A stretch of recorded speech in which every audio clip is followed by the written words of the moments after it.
Welcome back everybody to the Martian. We're here on Mars trying to terraform it, creating global warming and allowing plants to grow outside. That's the idea. Now this is a deep miner base, a little bit that way, which we'll call north now. We'll have our actual base. It's connected to a greenhouse with some plants. Those are the ones that are supposed to help us with our terraformer attempts. And the goal of this base here is to dig up a lot of CO2 by first digging up coal, burning it, and then releasing CO2. And now that's going rather well. We already increased the amount of CO2 by twice-fold, so you can see it's now 16.7 moles instead of 8.6, which is the game's default. So it's going well. It's a slow process, but it's moving. Last time there was a flaw in the Terraformer mod, well, not the mod itself, but the multiplier that I applied. Because normally you need like a setup that's like 10 times larger. So we are cheating a little bit, just so that it's interesting to watch and pick up the speed a bit. So yeah, this is the base. It has a second goal, which is to generate power. So you can see we have a bit of setup there with turbines, solar panels, and then of course burning of coal. And if these batteries are full, then a switch will get triggered. It's somewhere up there. And power will be rerouted to another base, the main base. Now there's another bit that I want to do actually, because that's one great condition. But the second one is to reroute the network a little bit, so that we have the deep miner and all centrifuges on one grid, and then switch that grid's power off the moment we reach our CO2 goal. But that's not that difficult, so we'll make a start right here, and then we have to do some programming in order to get that working the way it should be. So let's quickly do that. So this is an important splitting point.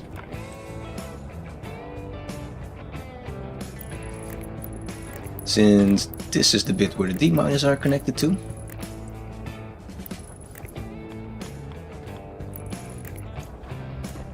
So we temporarily disconnect them and reconnect them. So they should be happy again, right? And now we can quickly check. I think we have our cartridge still here. Yeah, network cartridge. Quickly check if all the things are on this grid, all the things that we imagined. So we have a bunch of centrifuges, so we should have 6. Oh, that's correct. And then all the stackers, ore sorting, because the miner will dig up dirty ore, and then those have to be refined with the centrifuge and sorted with a bunch of sorters and then stacked with stackers. Here's some light, well that's fine. So the light will actually act, I guess, as an indicator if this is switched on or off, which is fine. And then we have these devices, which will just be on their own grid, which is nice because we can still print stuff then.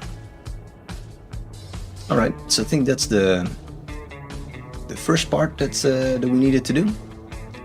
And then for the next part, we want to measure the CO2. So we will write a script for that. And it looks like we are out of IC housing over here. And I think we need advanced materials to print those. Electrum and solder, yeah, so we need to do that at the other base. That's gonna be a bit of a walk. But it's fine because we can also fill up our oxygen and food and stuff like that. Plus I got to show around that base as well. Yeah, so let's do that. We should have enough stuff here to print the console, right? Should I bring that as well? No, that's fine. So we will print one of those.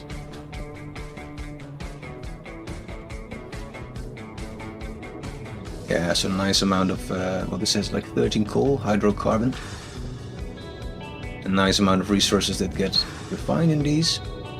Another 12, 40, another 40, 45, and 1. Well, this is at least working. These windows will act as a kind of control to see if, well, there's not like a surplus of ores at one certain direction. You can see that here actually it is the case, so you will get a pileup of ores at this centrifuge. And the reason for that, if I zoom out a little bit, the reason for that is because we split all the dug up ores into 2, and then one half will go into this centrifuge and the other half gets divided over these 2. So that's of course a benefit for these 2, and it's because we have an uneven number of centrifuges. So in order to compensate, we made like an overflow. So if this is full, then this will get sorted back. Now I get the advice from one of my viewers that you can actually use another setup in order to compensate, because I thought the game would act like a kind of force feeding system where the coals get pushed into your centrifuge, but it's the other way around. So when the centrifuge needs something, it will try to pull that from the grid. So the alternative is that you make like a kind of a loop setup, and that will pull resources on demand. So this is a little beacon right there. Contains a bunch of turbines, power generation. And then we just walked past the power line. I should maybe explain. This is the power rerouting, so if there's too much over there, it gets stored into this base, because this is the main base. So we got a bunch of advanced printers, which we will directly activate to make some IC10 stuff, one of those and one of the housings. So we will do that just before leaving. And then we have a chicken. Magnificent creatures. In this game, a little bit annoying actually, but yeah, quite tricky to keep alive in the early stage of the game. But it's fine. We managed. We're very happy with that.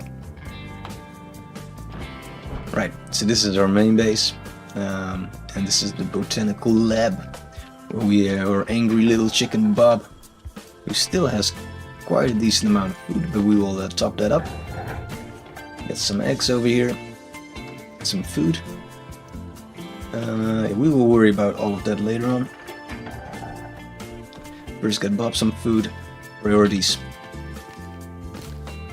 So let's just add like a stack of 10 or something.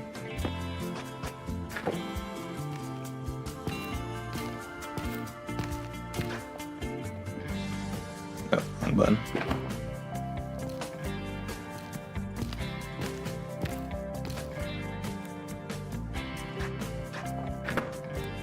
Alright, it's 15, but it's also fine.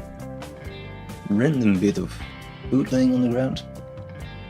This is the current temperature outside.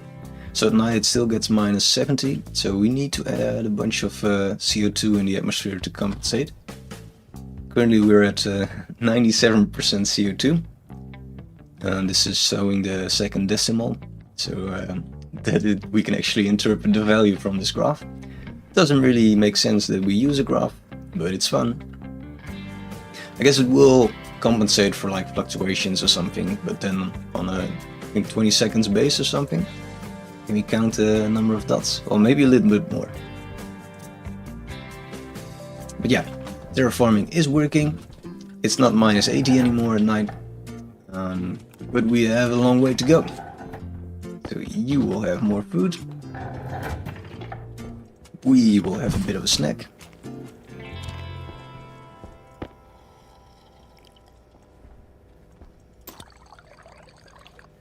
We should get like a new canister, and if we're smart, well, it's not that smart, but we can also top up our what is it, jetpack canister with oxygen. It's not a smart thing to do. As long as you work outside, it's fine, but inside you're adding oxygen to your room, which is tricky if you're working with pollutants. That's the wrong word, with volatiles, because that means kaboom. well, that's more than enough. So let's see, we got our... No, we still didn't charge our battery. And I think that's it. Food, water, oxygen. Just the extra IC housing and we can be on our merry way again. And we have to think a bit about what we want the script to do. Should we take a spare nitrogen filter? No, that's perfectly fine. So right, we need to make some script, and it will just say if the CO2 value is below a certain value, then we want the transformer to be shut off, so there's no more power to centrifuges and miners, so everything will just shut down. And we will stop burning carbon. Stop burning carbon, releasing CO2. So for that we have to measure the amount of CO2 in the air, and I will have a think about how to do that. I also need one of those pipe valves. Do we still have one? Alright, no, we have nothing. Valve, that's just for something else that I was too lazy to do previously. Right, so if we have like a gas sensor and we want to use that to measure the CO2 in the atmosphere, I think that won't work, because that uses a ratio, and that's making things very complex. So it's the ratio of carbon dioxide. I don't know what's that's going to be. I think it's way easier to focus on the molars of CO2, because if we go outside,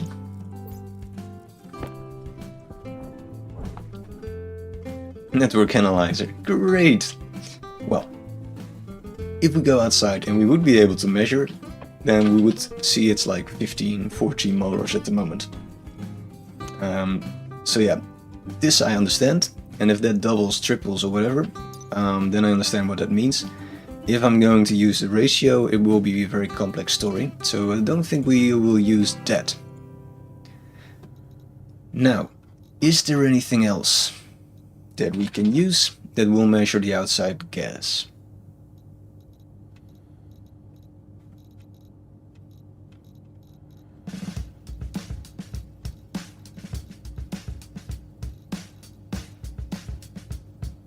So what I'm afraid we have to use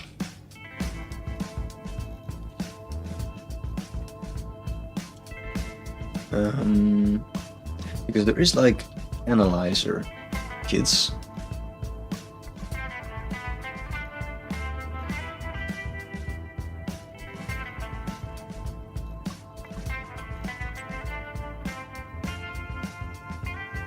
And what this does is, what's the pipe meter? Oh, this is the pressure, I guess. And this will tell you total moles,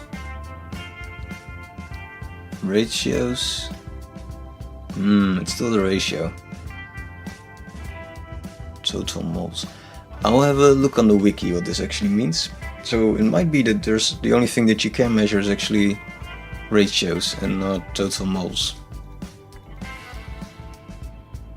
The cable analyzer, nice.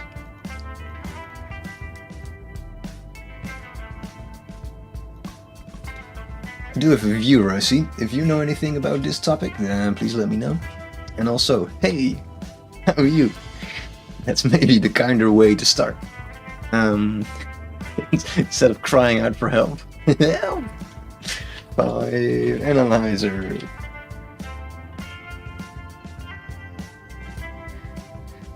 Alright, so I will use the Stationeers wiki on a separate screen. Luxury to have two screens, I know.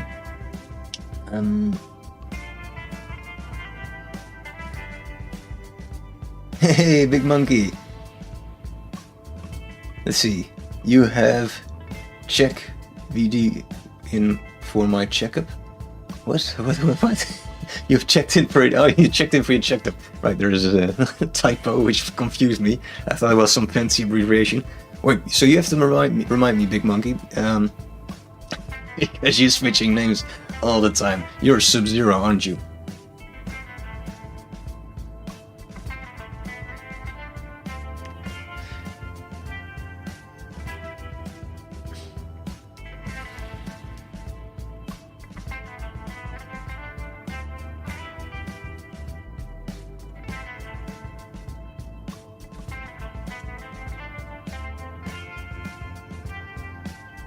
You are Sub-Zero, right? Big Monkey? Or am I switching names again? Because the naming thing is not my strong suit. So every now and then I will ask you about it. Checking up about how to use this damn pipe sensor. So the total moles we can measure, but we cannot measure the amount of carbon dioxide in moles, so we have to use ratios actually. But since this allows us to measure the total moles, it would still be useful to use that actually, because we can convert it to something that we know as an absolute value, which is my preferred way. And this one doesn't measure the total moles, I guess. No. Alright, makes sense. How are I'm supposed to be the best Martian? Yeah, so, well, this is our pretty base. How am I supposed to beat the game? Well, you have to set your own goals in this game. So this is, yeah, one of those games like Space Engineers where there's no defined path and you have to define something yourself. But currently, what we're doing in this game is that we try to terraform Mars. So we have a certain atmosphere to start with, and it's mostly CO2, and that's fine. But it also is extremely cold, so it will get like -80 on Mars, and that's not great if you want to start life on Mars. So what we thought would be fun to do is if we try to terraform Mars. There's all sorts of people in the real world that say it's possible, so I thought it would be fun to try it in this game as well. And in order to do so, we have to create global warming on Mars, so that it will be less cold and that plants will be able to grow outside. So that's our current goal. So the survival bit we passed, but we are going to terraform it using a bunch of plants and Bob the Magnificent, Chicken.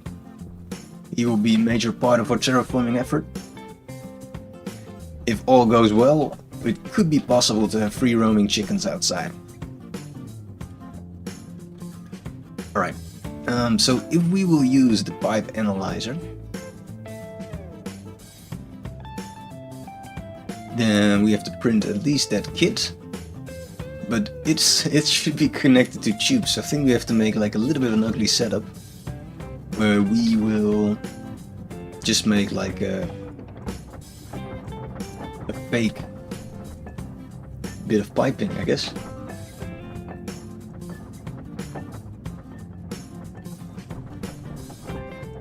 Let's see, we need electrum. Alright, so this was maybe not the best idea. This is creating a bit of a mess. Just a little bit. Should close the door, because if there is a storm then this will be a true mess. I didn't really think this through.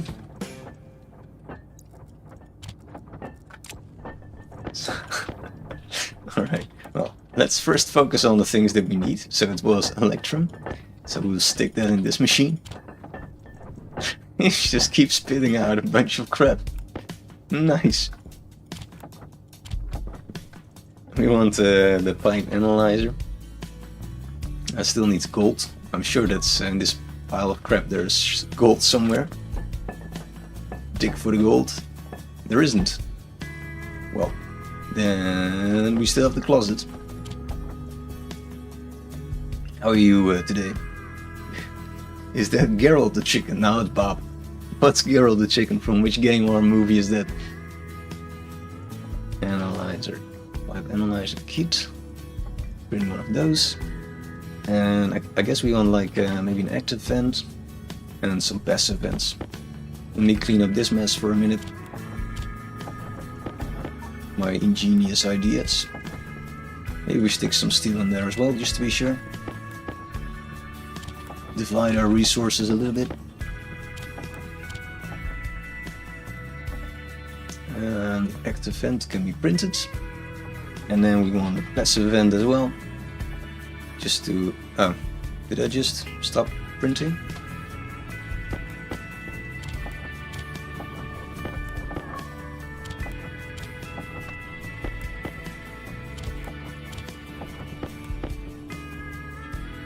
General is a chicken from someone else's channel. Alright. So you're checking out other Stationeers even. Are you a fan of the game?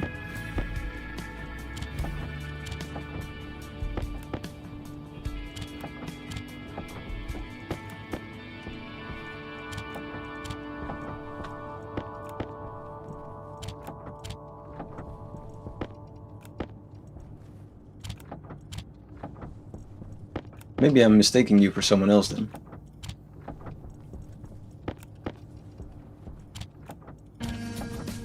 So anyway, what are you currently doing? So then I will probably remember who you are again. Because I thought you were Sub-Zero. But maybe I'm wrong.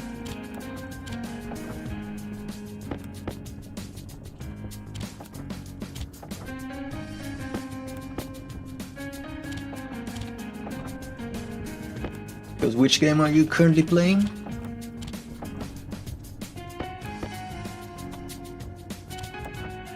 You am Sub-Zero. Alright, right. Because I thought that... Well, you confused me for a minute.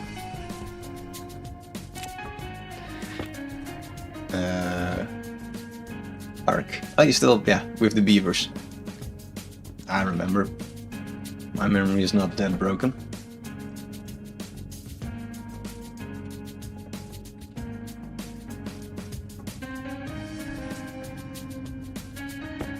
For some reason we are faithfully carrying one sheet of metal.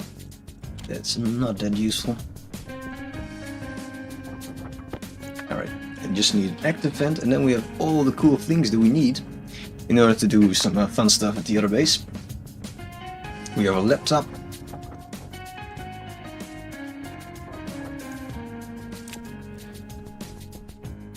Yeah, that should be good. Our food is still 100. Not sure why. Oh, shit. Button. Not sure why that's not depleting, but I'm not complaining. Battery is 4. So we should probably change that and leave this place.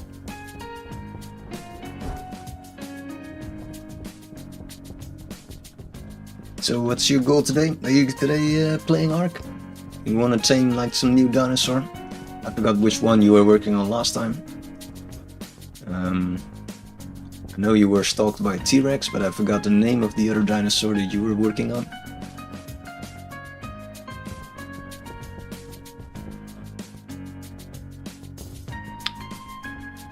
You're trying to find... This is a real name. Tyrannus.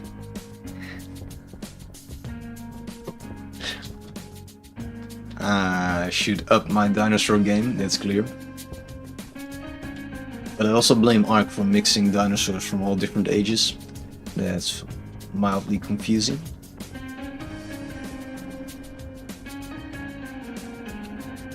Alright, so there's a little gap over here. We might make use of that.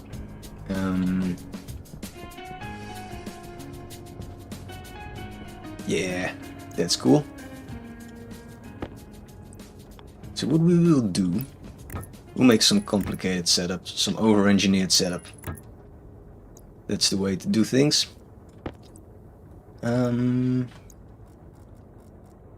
First try with passive vents. Let's see if that will work out. That's the simple setup. And otherwise we'll switch it around a little bit.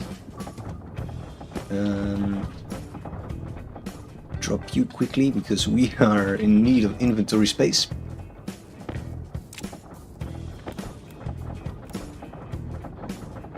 Wrong tool. They all look alike, all orange. Alright, go downstairs. I think this is way more pipe than we actually need, so we will drop this off.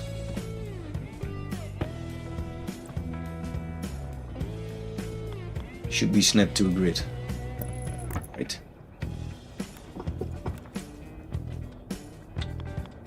Can we... I guess we can do it like this. It's not pretty, but nobody will know. Alright, very pretty. And let's also fix this thing, which is completely unrelated to what we're doing now, but it is important.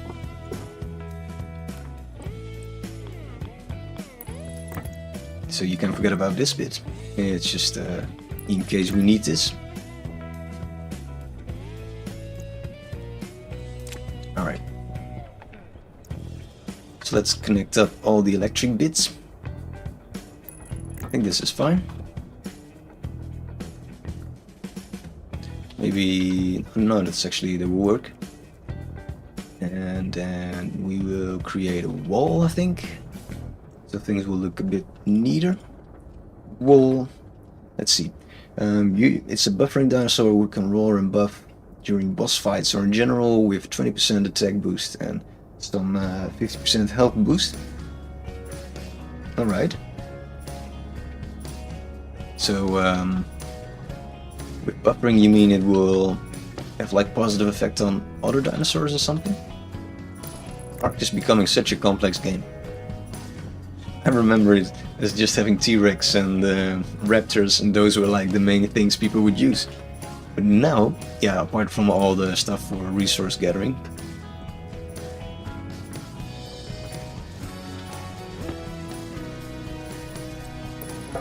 No, I was just saying that that Ark is becoming a bit complex compared to what I'm used to. Because I played it in 2017, I think, yeah.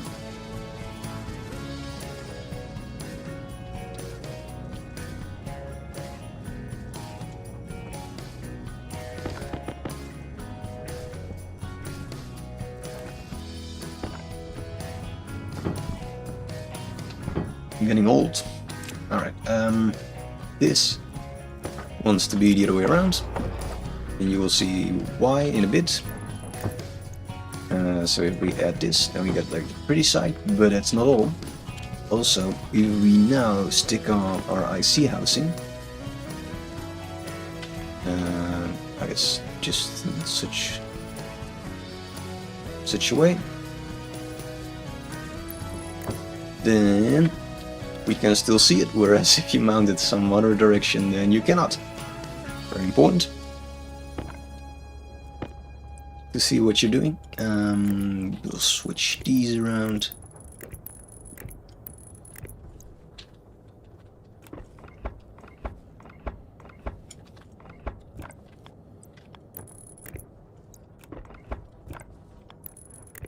And then we will wire towards that direction as well. We should probably dig out this bit as well, so things won't be as ugly. It's all about aesthetics now. We're in this stage of the game.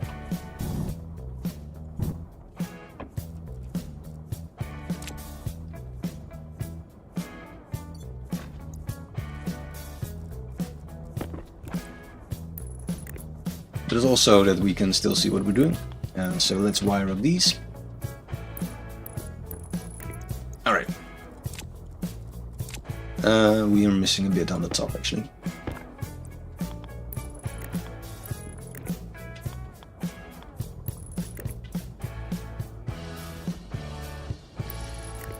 And there we go. We should have power on our IC housing. Yep. And we can start playing around with scripting.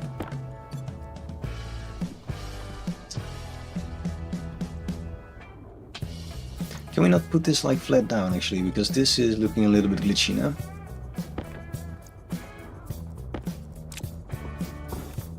Ah yeah, we can. Alright.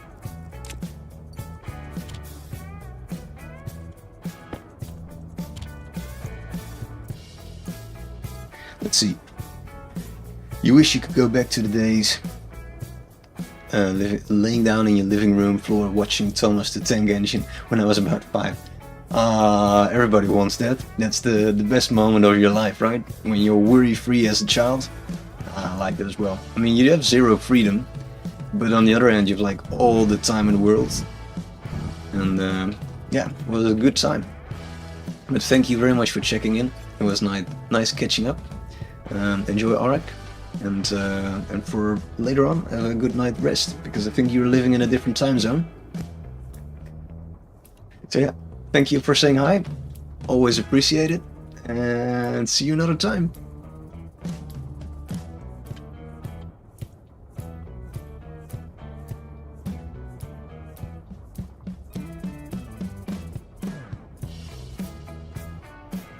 quickly copy some things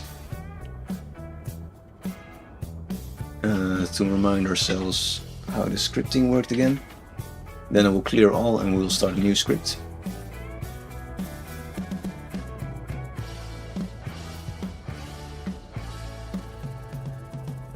This is the lazy way of remembering things. Well, not remembering things, essentially.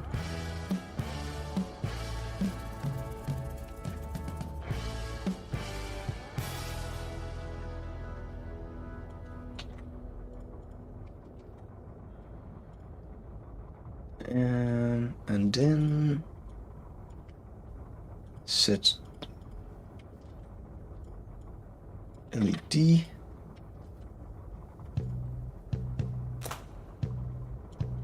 Alright, I got all we need, I think, so we can clear this.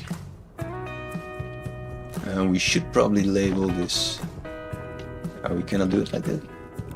Label what we're doing, so it's IC10, and then it's the CO2 in the atmosphere.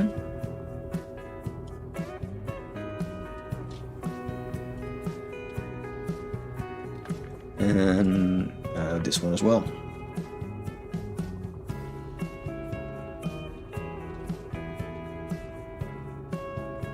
Nice.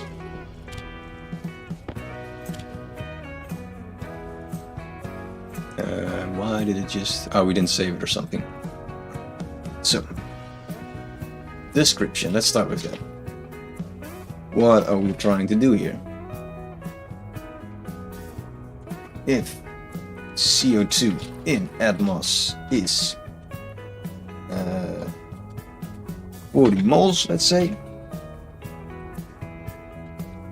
power of mining rig.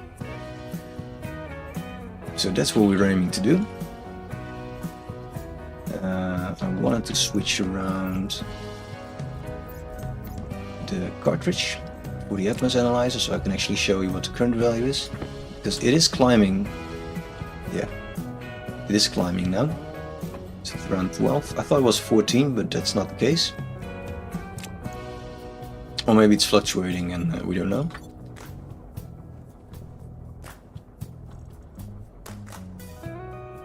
So that's what we want to do. In order to do so, we have to load some devices. Now, the most important ones are going to be on D0, the by analyzer, or the gas monitor, which is with two S's, I guess.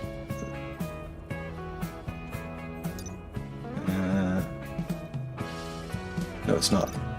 My English is failing. And then thank you very much, bot, for the cheap viewer link. Appreciate it always. So I guess that was my my loyal viewer. And then we have transformer, and I think those are the only bits that we need. Transformer, switch off grid, and maybe we'll use like some cool graph on D2. We don't actually need to define that, we'll use the other way of defining that, so let's leave it at this. Alright.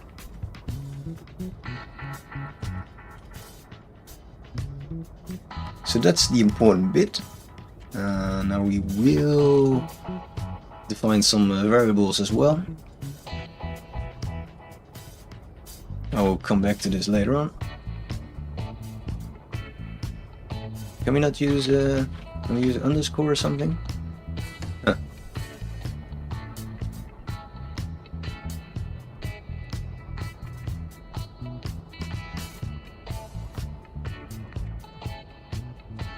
I'm not sure how to, how can I label this in a nice way? Well, I guess we cannot.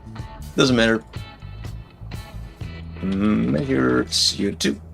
So we'll come back to this later on, but this will be important as well. should do it like this, I guess.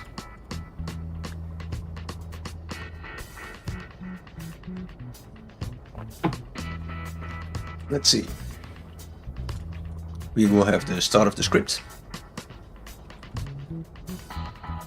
And we will label this as well.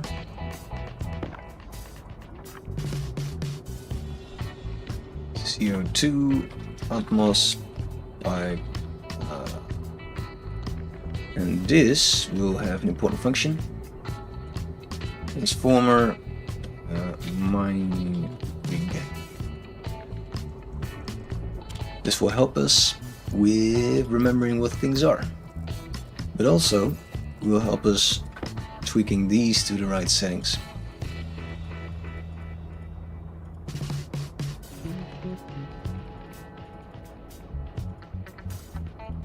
Eventually. So this is the pipe analyzer, and then this will be the transformer. This is alphabetical. S T. No.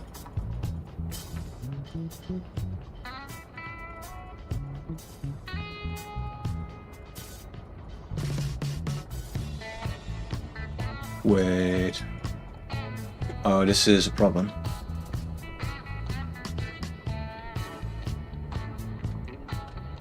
So in order to switch this on and off, it cannot be behind it, of course, on the grid. Darn.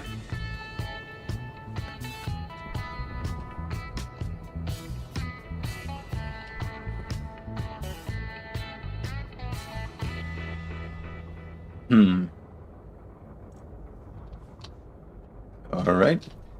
So we have two options. One is to reroute power to this place and let it start there. And put the transformer here. I think that will be the best solution, actually. Let's do that.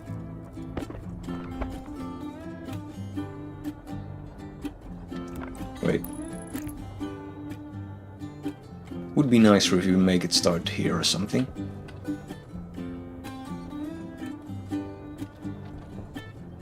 Let's try that.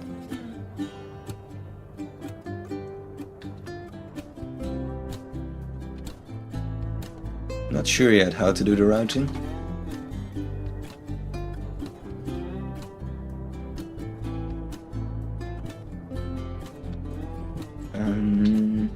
I'll have to check upstairs because I think we can do it a bit smarter.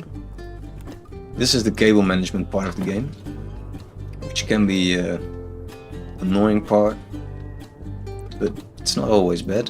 So let's see, we are already pretty close here with connecting this up.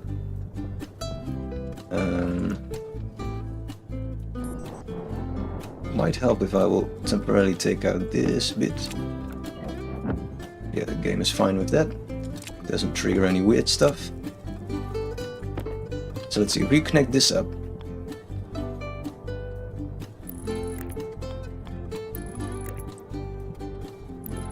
And this is all connected. Put you back. So then we can forget about this bit over here. Not that bit. Alright, so it has power still. That's perfectly fine.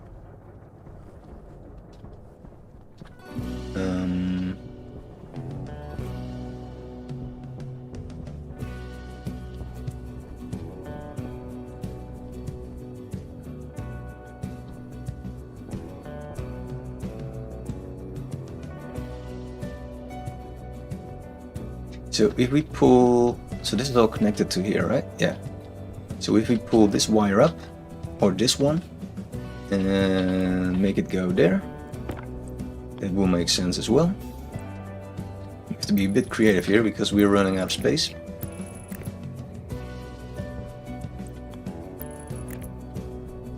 It will be clear in a bit what I'm trying to do, I promise. Starting making promises on the game, that's risky. Alright, so this is now connected through there, which means that we can remove this entire bit.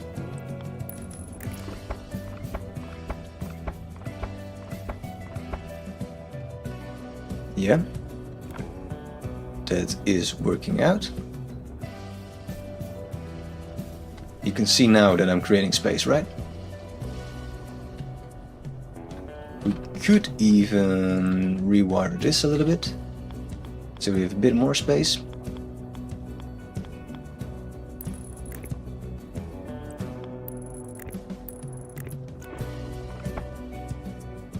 This one I cannot yet remove, but we'll be able to do so in a bit.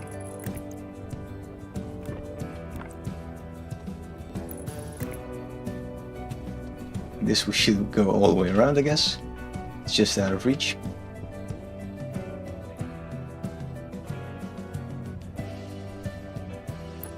You can do it. Come on. Stop sliding off the rock. Alright, that's it.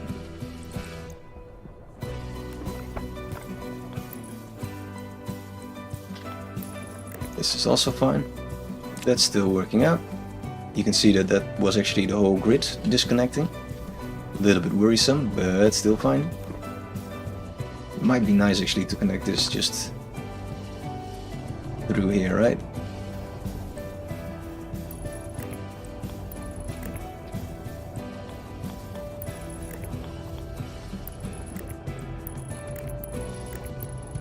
This is a distraction. This is not really critical. It's not a crucial part for what we're trying to do, but it's might make it look a bit neater.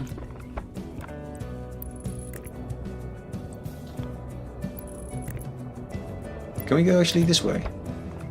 Now that we're starting, we just change the complete wiring altogether. Power low.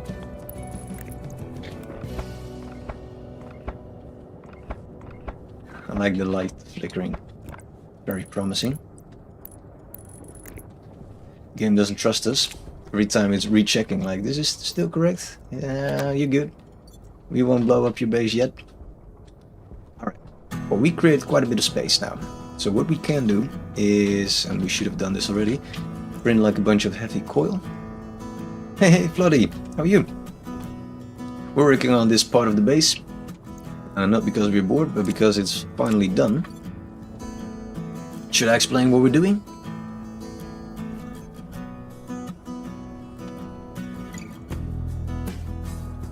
Also, how are you? What are you doing today? Yeah, cool. Right, so this is still our mining rig, where we're trying to dig up coal, burn it into the atmosphere and raise our CO2. So we're currently at 11.5 molars apparently. So it's going well. And I think we have to reach like 40 or something, so yeah, it's working. And we would like to automate this a little bit. Well, it's almost fully automated, to be honest. So we got like power generation set up. If there's too much power, it triggers a switch, which triggers this transformer and reroutes power to the other base. And the final bit that we want to incorporate is that if we reach the current, the correct atmosphere, then we switch off the mining and everything. So that's the last bit. And for that we have to do a little bit of power rewiring. So we use this transformer to switch off all base power. That will be the idea. So we're setting in like the final bits of the puzzle so that we can actually do that.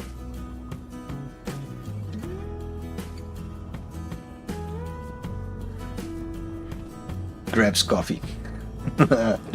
Nice.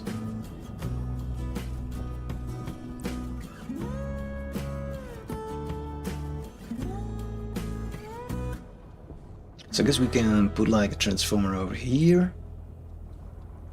But the whole annoying bit of the puzzle was that we need this thing to be always powered. So we might need to move that.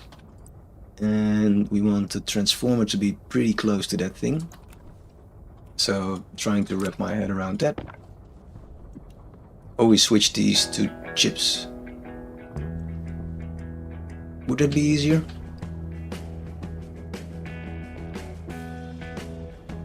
I guess that would be easier. No, because we need to gas analyzer as well, right? It will work itself out, I'm sure of it. So we will start like a power line over here.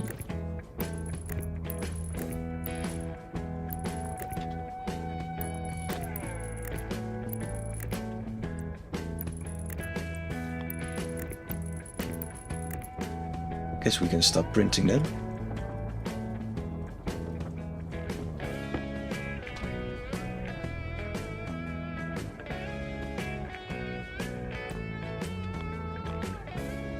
So we want to remove this bit, which will give all sorts of grief.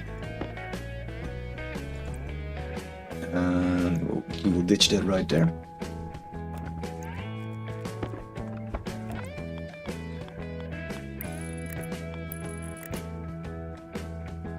It's not pretty, but this should be fine.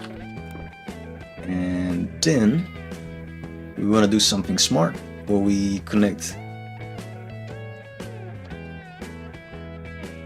Yeah, we have to create like a bit of a separate grid over here.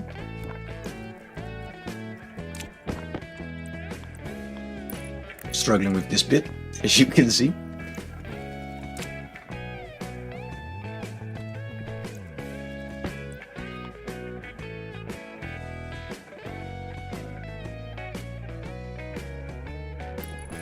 So we want this to be on the same grid as these two, but all this other stuff should be on a separate grid.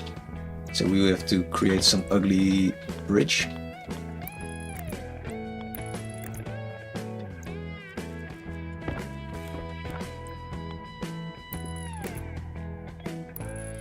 Alright, so that's all connected again. And now somehow we have to loop it down here or loop this up, which I guess is the easier way. So let's try that. So this should be then all heavy cable, because we want these to be connected to this bit. Not like that actually, like this.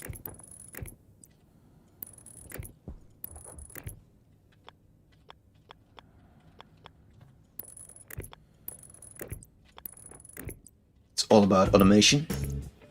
So that's its own little grid. And we can stop messing around with the heavy cable. And then we want to pull like a wire up here or something. So there should be a bunch of wires there anyway of that grid. So it looks like this is the easiest way to connect them up. So we'll pull a wire down. And the idea is that we have then the miner, the centrifuges, all on the same grid. And then we can shut them off with one push of a button. So that's the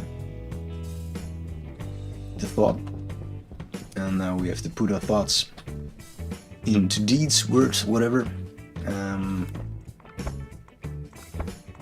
Into actions, that's what I wanted to say.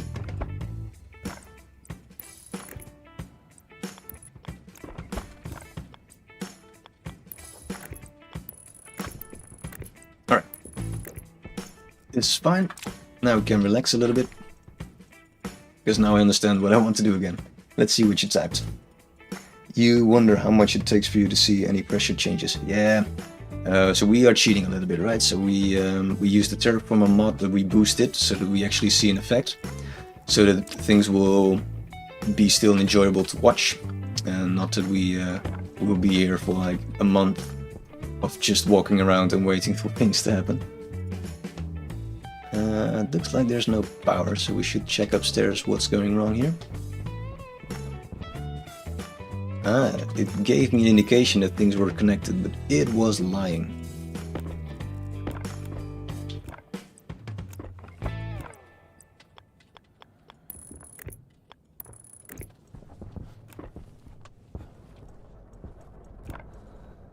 Alright, now it's connected.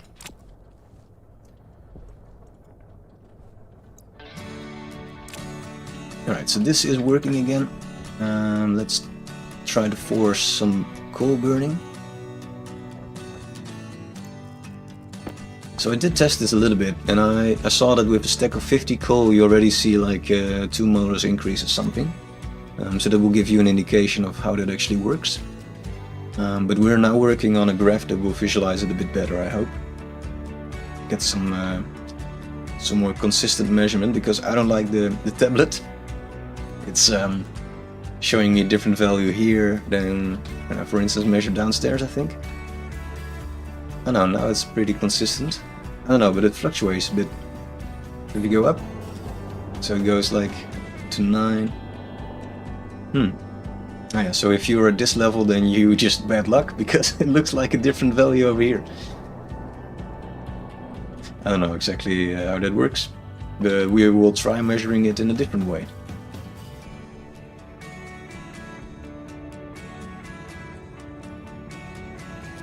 Yeah, we are building up a bunch of hydrocarbon, so we should see a spike pretty soon as this adds up to, what is it, 200 something, which I guess takes a while still, but then we will burn a bit of extra carbon, and we will see a little jump in the moles.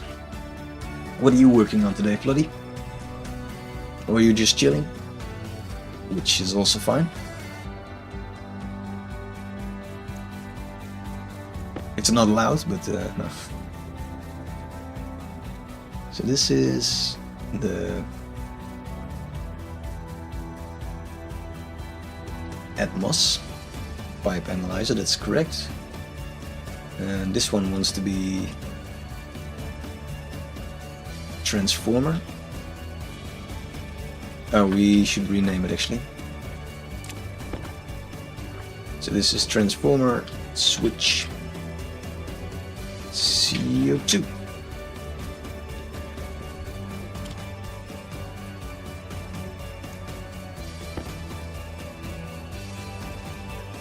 Yeah, and I think that's all the things that we need to load into the memory. So now it's just a matter of making some cool script. You're just chilling. Nice, nice, nice. Maybe I already asked, but which other games are you playing currently?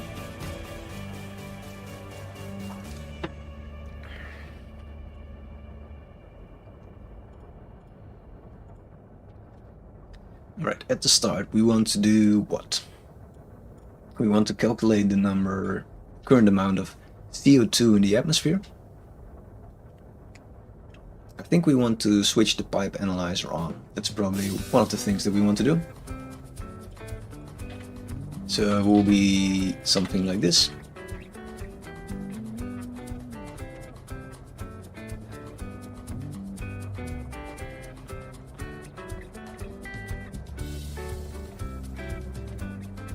Alright. And then we want to calculate the CO2 in the atmosphere.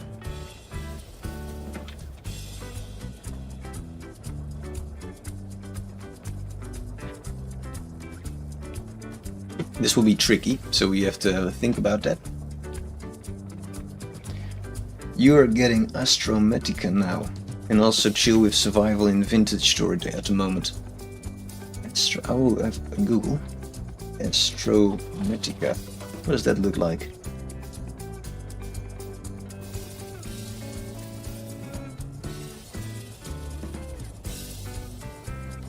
That looks cool.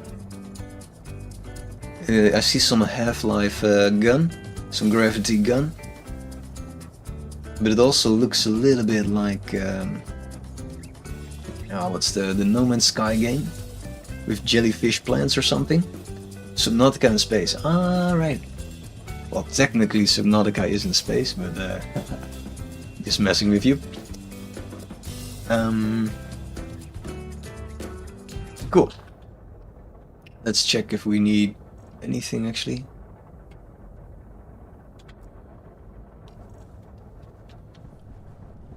I think yeah, I was doing some checks in this save, and hunger and thirst is not reducing, so actually I'm stuck in creative mode. So I will quickly save this, set that off, and then I'm cheating. I thought so, because I was testing if the CO2 will actually have an impact on the atmosphere. So I just spawned like a bunch of coal because I was lazy. But now, all of a sudden, you will see that I'm cheating. Leave. I just saved it, so we can load it in again.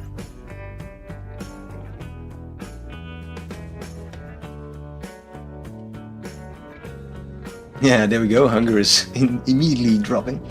Nice.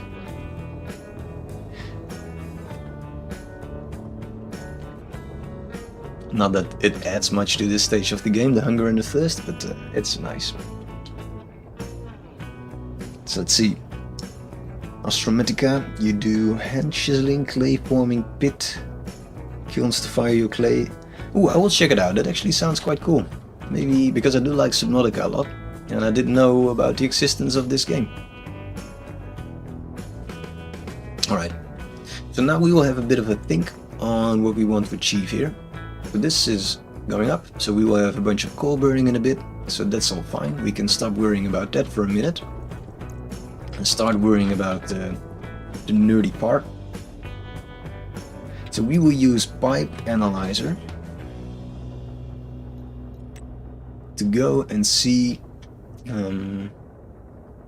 Well, let's first read the temperature because that will fluctuate, and then we know if this setup works. And we will actually use an LED. There's a console just printed over here. Can we still stuff it in? No. Where can we stick an LED? I guess here. Very, very pretty setup. Does it really not fit over there? I should know this by now, but I don't.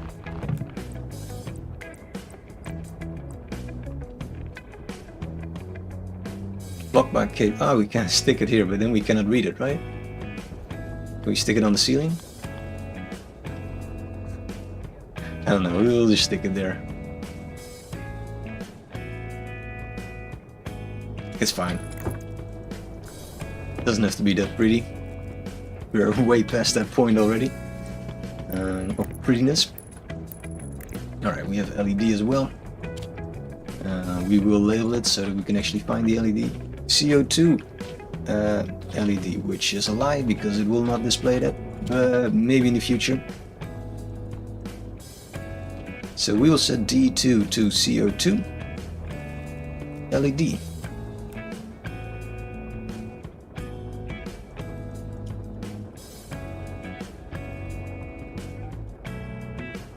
Oh, that was it. Alright. Back to the plot.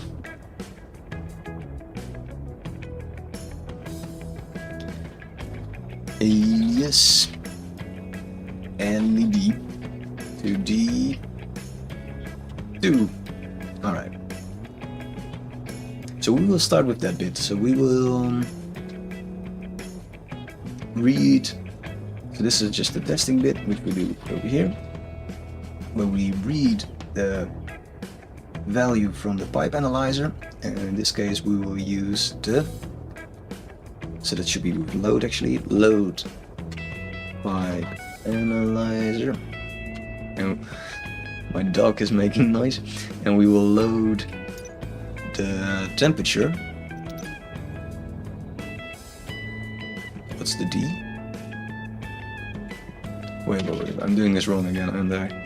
Yeah, because this is how I should name it, so we will load, well, we will call it temp1 from pipe analyzer, because register will be what we register it in, and this will be temperatura. Okay.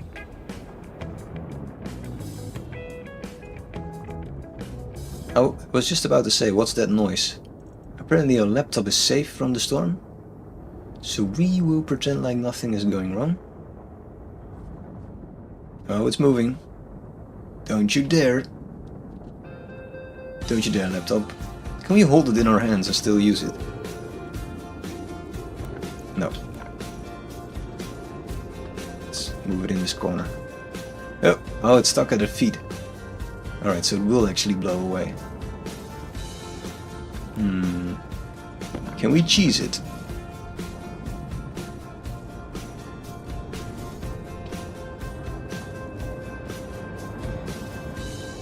Let's quickly solve. Oh, it is damaging us. Well.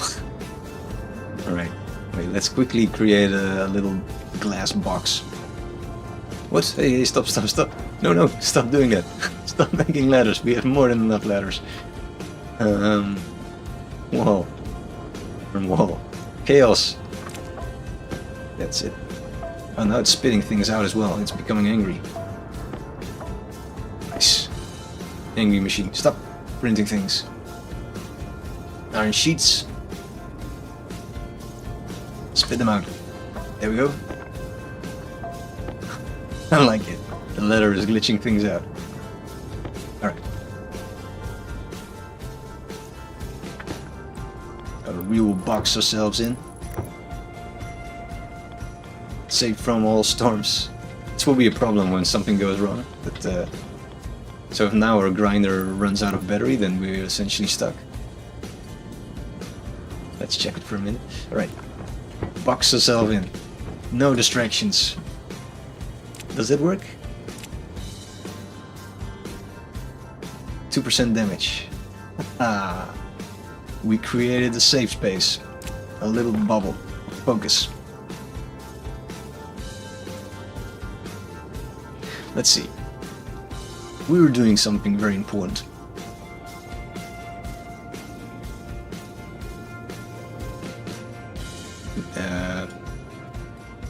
Measure temp, apparently. Temp 1. Alright, now it's happy again. Test. Now we will print something to the LED to see if this is actually measuring things. And in order to do that, we will do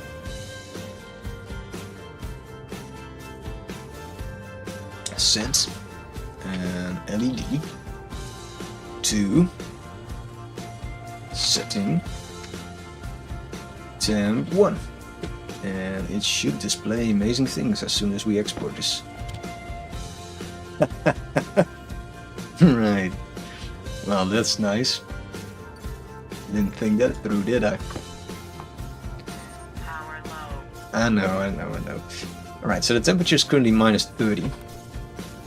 So that would translate indeed to the 273 Kelvin, minus 32 roughly. Yeah, that would make sense. Are we already safe from the storm? We need a crowbar. Oh, that's nice. So we were not in imminent danger of being trapped.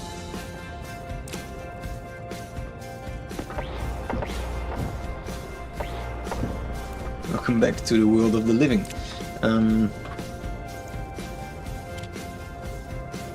Stuff that away. Alright, so this is actually working. And as soon as we swap our power cell, then we're happy again. So I think actually if you increase your soup temperature and pressure and stuff, then you will need less food. So that's actually nice, because I first cheaped out on power, but now it's the other way around, where we want to cheap out on food and water. But yeah, good news, this is working. So that means that... Oh, we can actually read it from here as well.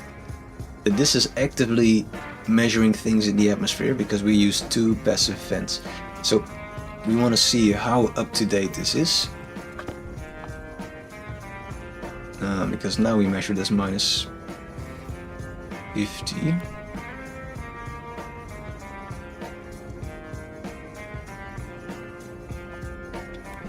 Well, I guess we can... A stupid conversion of Kelvin. Let me actually print that over here, because we can just change that. Kelvin to Celsius. I think it's 273. So it is min. I'm typing in the wrong window. Min. Temp conversion or something. Well, we just call temp 1, which is temp 1 minus 273. And then we jump back to start. Start. Alright. So now it should be displaying in Celsius instead, which is readable. But it's not.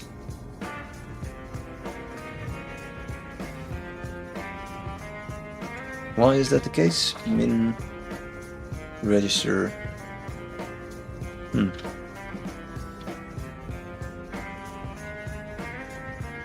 Not sure. Does it just take a while to update? No. We'll create a new value then.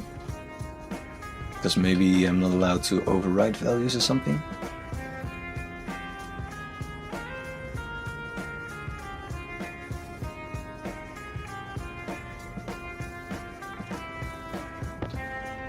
Or maybe I didn't press export. Could also be the case. Nope, I'm definitely doing something wrong.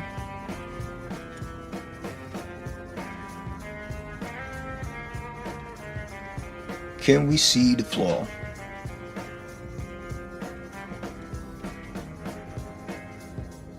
Register A and B. Did I switch them around?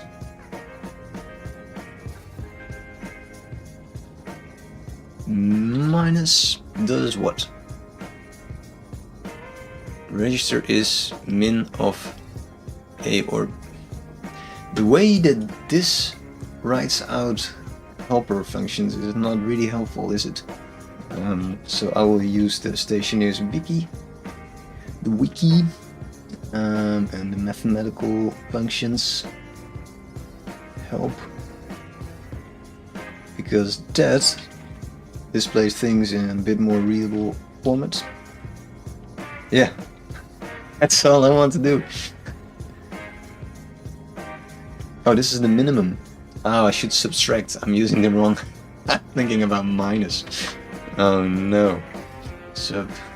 Subtract. Yay! Thank you, Floaty. You saved me 5 minutes of headache. That's appreciated.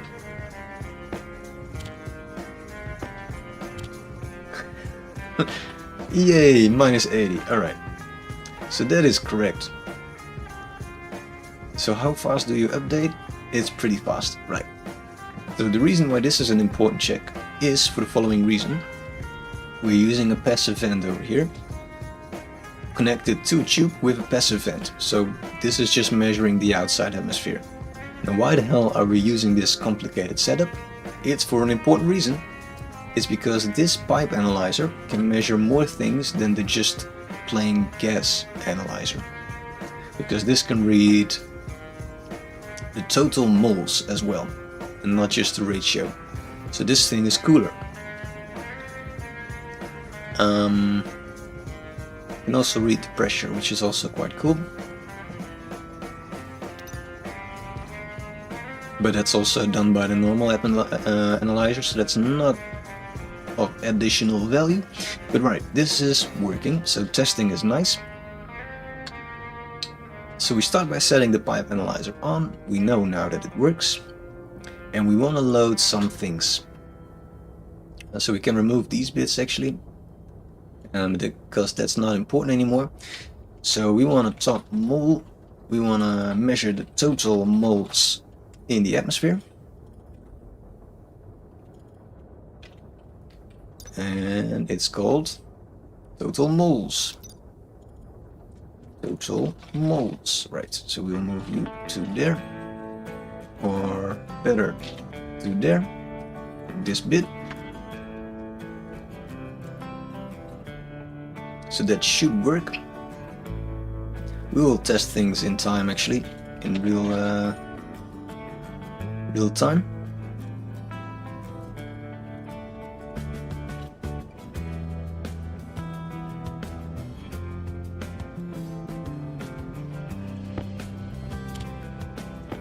So we slowly build up our code.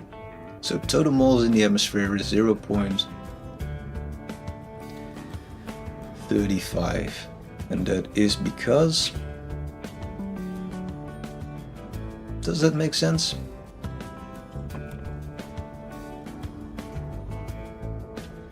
I will look at the wiki again.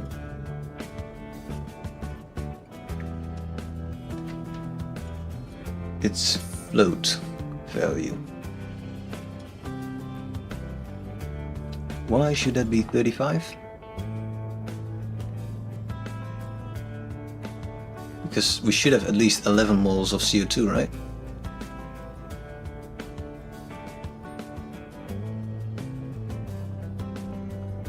strange.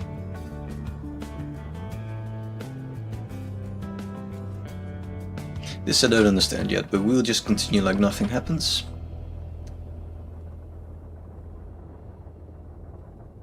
Is it like a percentage or something?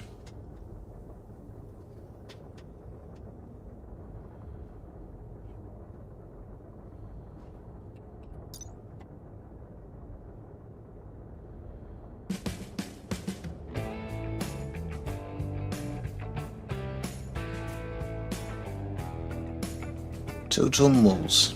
Where are you?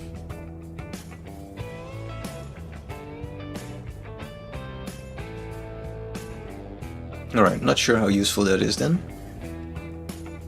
as I don't know what it means. So we'll ignore that for now, I guess.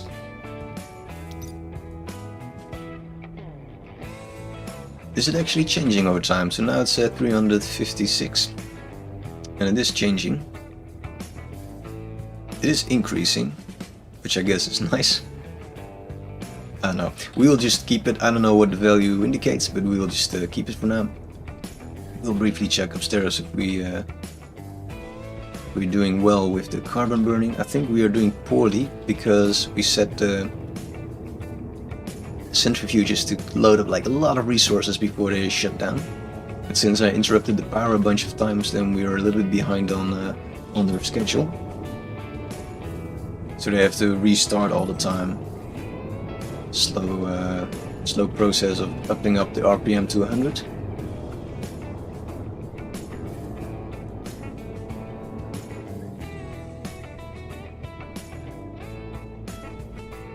Yeah, because these are not doing anything. So there's a bunch of carbon in there actually. I think there's at least 200 in all of these together. So that will give a nice boost to the CO2. And hopefully we will be able to see that in a bit. But yeah, let's continue with the script like nothing happened. So we have total moles. And what we then want to do is to remove this and define a bunch of carbon measurements. So let's go with 4 now. And the idea that I had here is that this is fine, that we just measure over a few seconds so we get like an average value instead of something that fluctuates. I'm not sure if it fluctuates that much. So here actually it does say the moles of carbon dioxide. Alright, so wait, then it makes sense. So it says 0.34 carbon, which is completely different from this bit. So I think, does it want to say that it's like, no, it's not a percentage. So it calculates moles differently than in our tablet. Because it's the moles in the pipe. Right. But that's perfectly fine, I think.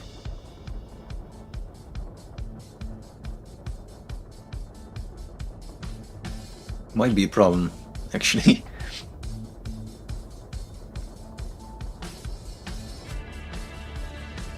That might be a problem. I didn't think about that. So then we will always have a percentage of the world, which will be the same as using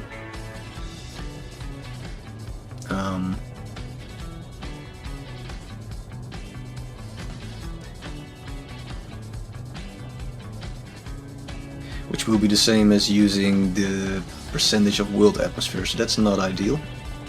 Although, if we know that we want to triple the moles, we can still use this because it should be triple in the pipe as well, so it's fine. It's just a strange value to display, but it's fine.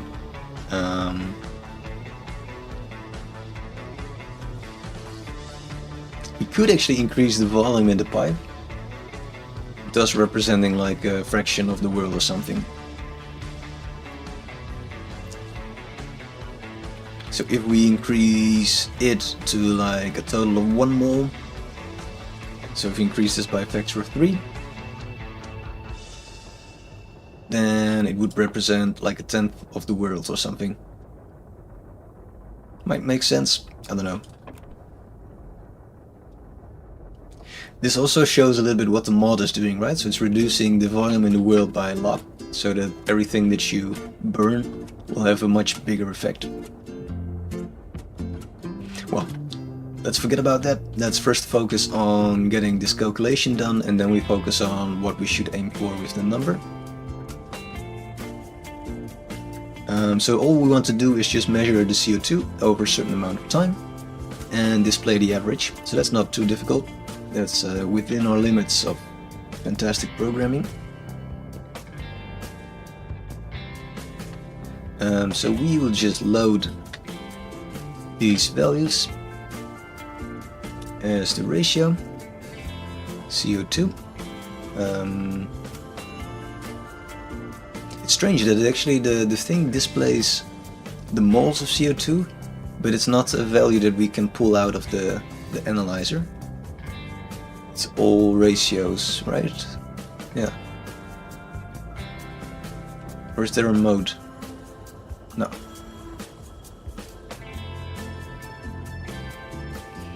That's fine. So we do ratio CO2, right? Ratio carbon dioxide. Dioxide. So that will be the first measurement, and then we sleep like 4 seconds or something. We do the second one. And so on. So we a little bit of an average over the time span of, I guess, 20 seconds.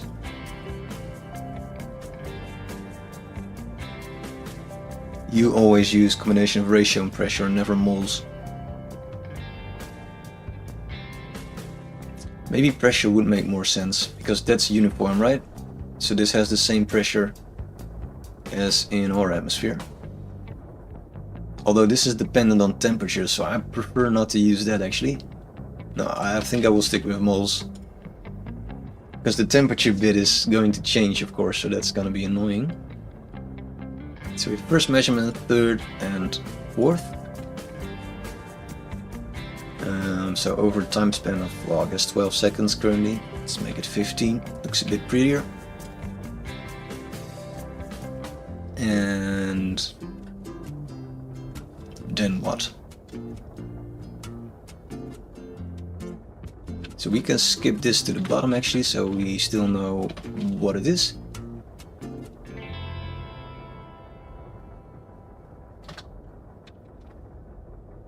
You cannot say it's wrong to use moles, I just can't understand moles unit enough to use it practically. Well, it's an absolute unit that's independent of temperature and pressure.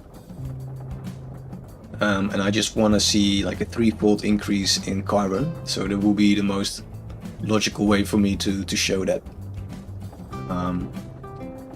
So that's the goal of the script actually. Maybe I should write that.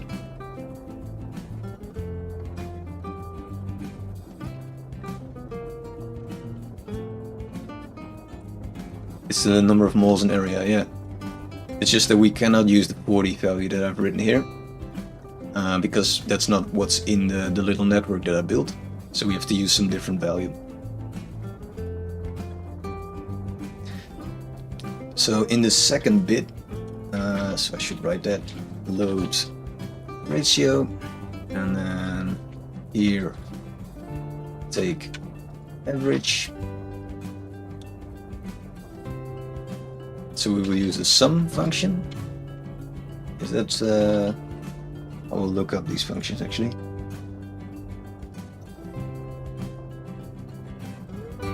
Or is it add? Yes, that's what we want. A plus B. So in my case, if I want 5% CO2 in a 100k pressure world, what's the target moles then?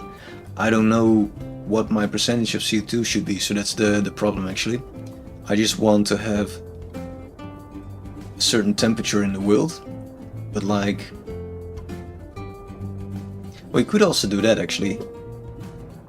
Well, let's first complete my sentence. I want a certain temperature in the world, so let's say I want a minimum temperature of like 20 or something.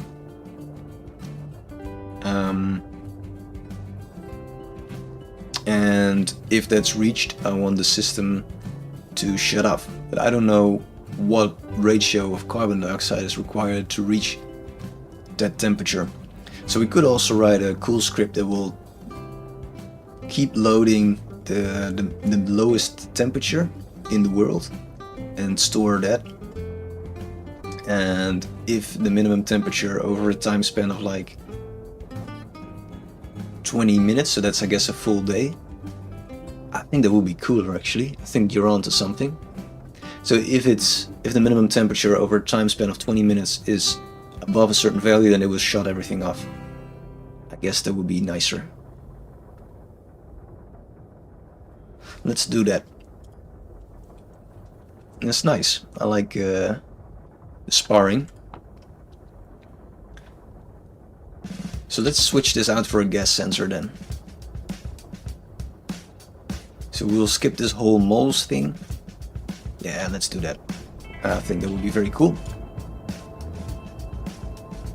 Because then we don't have to worry about moles or anything. So we'll just measure over a full day, which I think takes like 20 minutes. We can do 25 just to be sure. And we will store like the lowest value, which is the min function. And then if the lowest value over that time span is above a certain value, then we will shut off the script.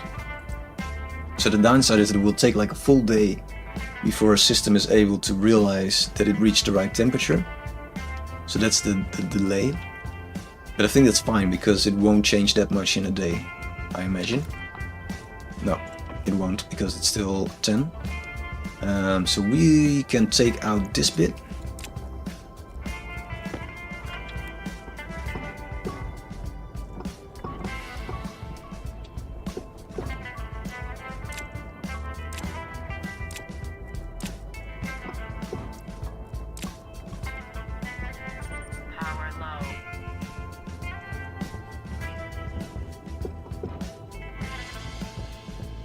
So we won't be using these passive vents and stuff. Just use a simple gas sensor.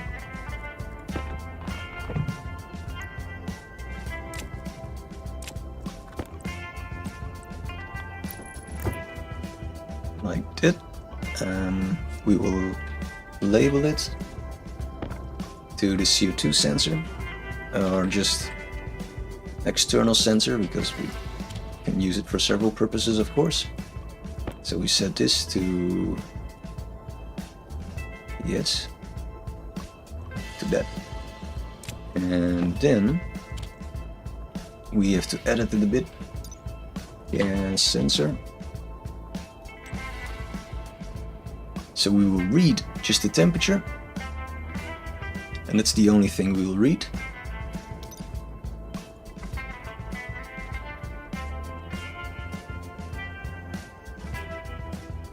So we use for temperature monitor, that's the only thing that we will do. And we'll skip this. We will change these to temperature 1, 2, 3, and 4. Measure temp. Let's do like this. 1, 2, 3, and 4. Like so. Then we'll set gas sensor to state on, but I think it's always on, so we don't have to do that. Average temp in the atmosphere, which will be like the lowest temperature in the atmosphere. Temp at time points, so we will load. Yeah, we should change that actually. Temperature. I hope it will be clear in a bit what I'm trying to do. Time point 1.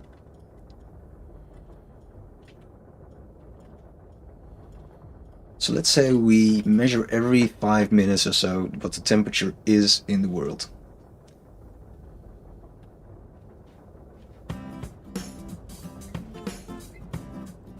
Just to be sure, we'll use another time point, because I don't remember if Mars is like 22-minute day cycle or something. It will be something close to that. So we'll add one more just to catch, like, well, to fluctuate a little bit. Does it actually matter?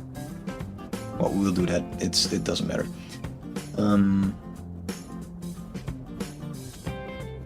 So this will be 3, 4, and 5. You can do this more efficiently with some loop that I'm not familiar with, but it's fine. So 5 minutes will be 300 seconds. So every 5 minutes we will measure the temperature. So this will be almost 1 day, and to top it off, we'll wait another 2 minutes, so that will be more or less the complete day.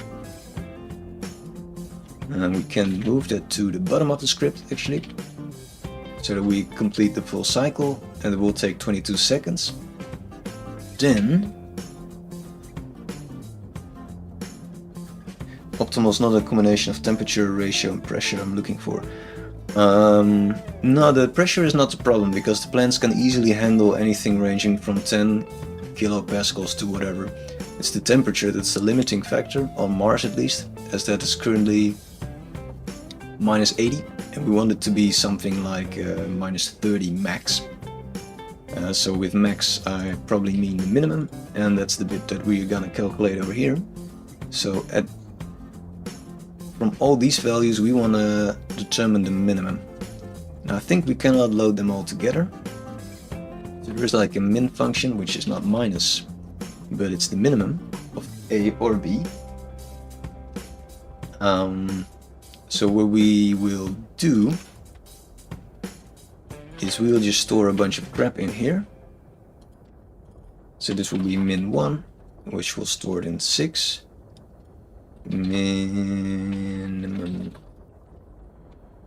This minimum of 1.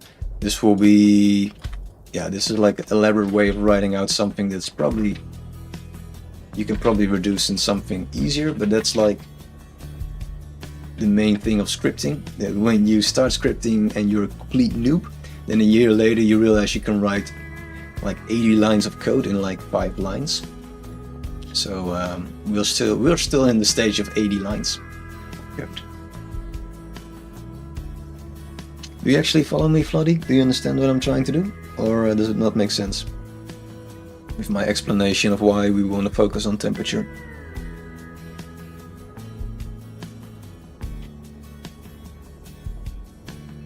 So we want to call this min1, and it's going to be the minimum of either this value or that value. And then we will call this min2, which is going to compare the minimum that we just measured. This is going to be some stupid loop of we just measured, but this time we will take into account number 3 as well.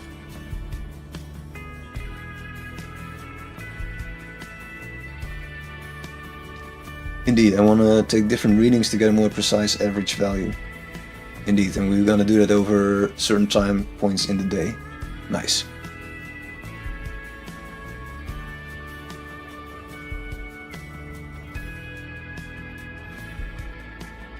Cool. I'm happy that you can follow, because I don't know how to translate these things. Well, it's difficult to... Oh wait, I should actually check out my Martian, because it's slowly dying because of all of things. It's difficult sometimes to translate these things, because in your head it makes sense, but then you still have to explain it in a different way so that it makes sense for other people as well. That's the tricky part. So here at min3 we're gonna compare min2, which is the sum of all these other values, to the new temperature, and at min4 we will do the same thing, just rinse and repeat. Should define that still, that's why it's popping up red. is going to be R9. Alright, so this is just a very elaborate way of just looking for the minimum of 5 measure points during the day. That's all it does. But now comes the brilliant part, which is really not that brilliant, but we want to say something like if minimum, I cannot write minimum, is above 30 minus 30, well, let's do 28, shut of drilling rig. Because that's the ultimate goal. And we probably want to print indeed the value to the LED as well, so that we can check a little bit if things are making sense. So that will be the minimum temperature over the course of 20 minutes.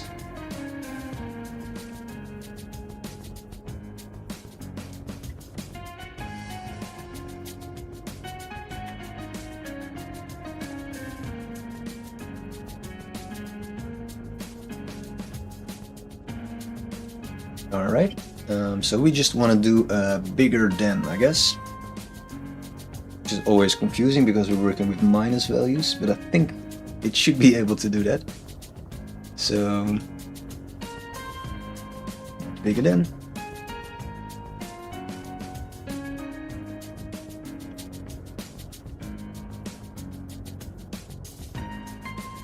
Also, I realized I should probably, well, let's do that later.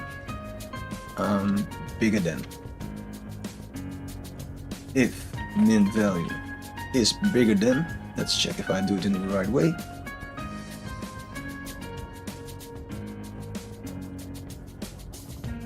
Yeah. See if A is bigger than B. Is bigger than, and then we have to do it in Kelvin, of course. That's the tricky bit. So this is going to be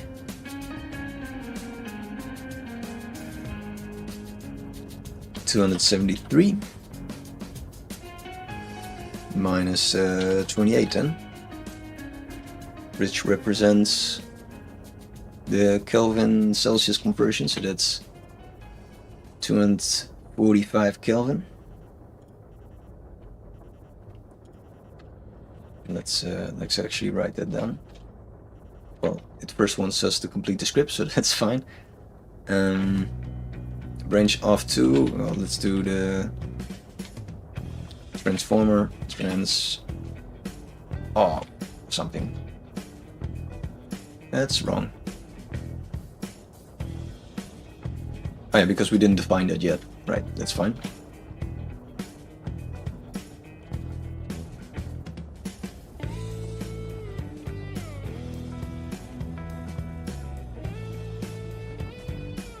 Alright, that's just a reminder, so that I don't have to look up that value all the time.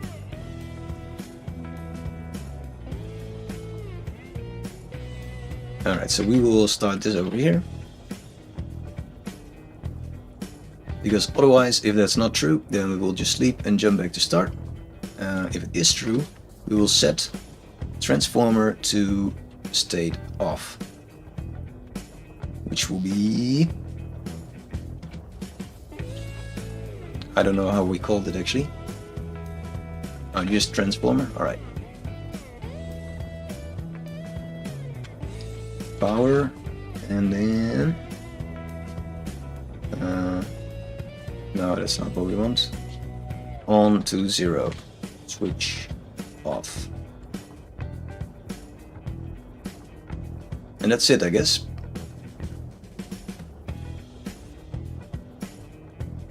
But if it's not bigger than, this is somehow not correct. Not sure why. Might be because I'm doing something wrong, or might be because it's a bit buggy. No, it's a bit buggy. Alright. Probably because I was typing the hashtag before doing anything else. But if it is not bigger than that, so if it is actually still cold, Yeah, still below minus. Still below minus 28. Keep transformer on. I think that should be it. Jump to start. I think that's the whole script. So let's see if that will give us a bunch of errors. And then also let's see what you're asking me, because that's the fun part. So with terraforming you could in theory heat the atmosphere with wall heaters. Oh, now we're heading into a cool direction. That's fun. Let's walk back home actually for some water and then talk about that. Yes, so I think technically the atmosphere is set to something small, so some tiny value. So it sounds like you could definitely do that indeed. You could use yeah, wall heaters, because now the atmosphere is just treated as some base atmosphere-like value. Although I'm not sure actually. It could also be that it just updates the gas mixture in the world, but not per se the energy value that it has. I'm not sure. You should definitely try that in creative. I think it acts like a giant room, but don't misunderstand me. I don't understand what it exactly does. So I know how to alter it, and that's about my the limit of my knowledge. Hey, Dargino. I don't know, Vladi. I wish I could answer that, but I don't know. I'm not sure if the mod describes it in such extent.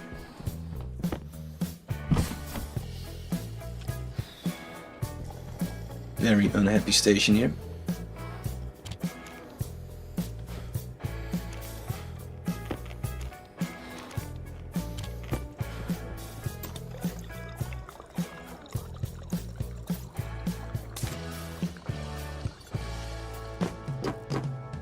Alright. This is working. Bob is just laying a shit ton of eggs. And he's eating a lot as well. Stop doing that, Bob. We don't need as much eggs. As many of them.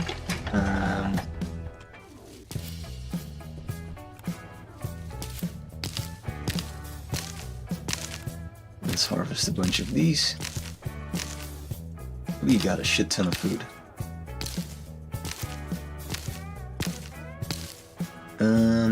So Dorgina says the terraforming mod only considers the gases you put in the atmosphere. Yeah. Alright. So it probably updates the game file by the added number of gases and just updates the game file with that.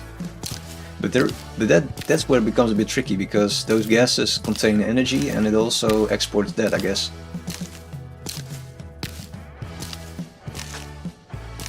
Well, in the mod it is explained that it considers nitrogen as like a cooling factor and pollution as a heavy greenhouse gas, and then carbon as some mild greenhouse gas. So we could just pollute the planet and have like a stronger effect, but somehow that doesn't really sound like a nice terraforming plan.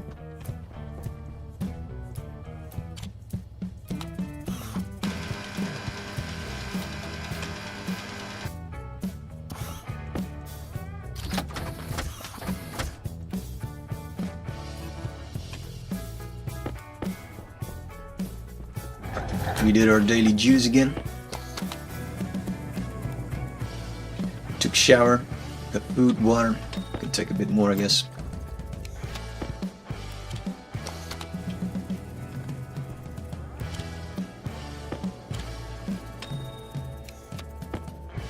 And we should be happy again. And it's just daylight, so this is an excellent moment to rush back to the cool base. Which is ironic, because we actually tried to heat things up.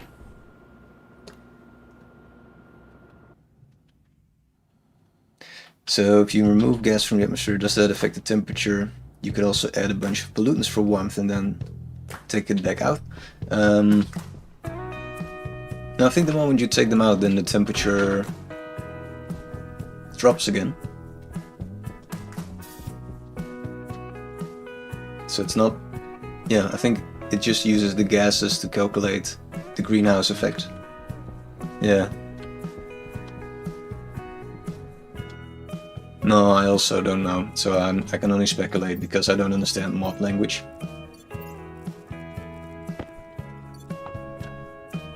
I do not like that we still at 10.5 motors, well, just like a while back we were at 12. Do something, do something setup.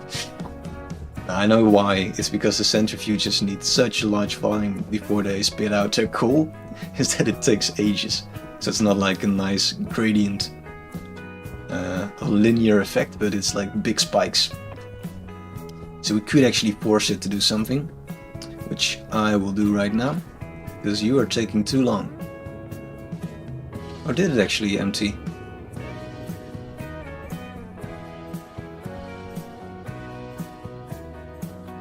Well, looking at our batteries, it definitely did not. No.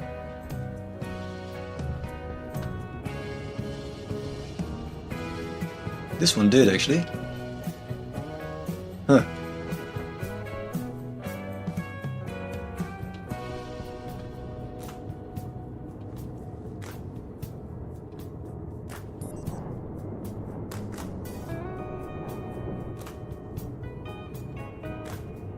And we see what's inside. Well, I think we have to be patient. This is also nice. Let's see. Dogina says you're currently on Mars as well, playing slightly more chill. Which is to say, you're playing on brutal start stationeer difficulty. But it's just Mars, so it's not that bad. Right. So brutal start means you just get less resources, or what was it again? Stupid letters.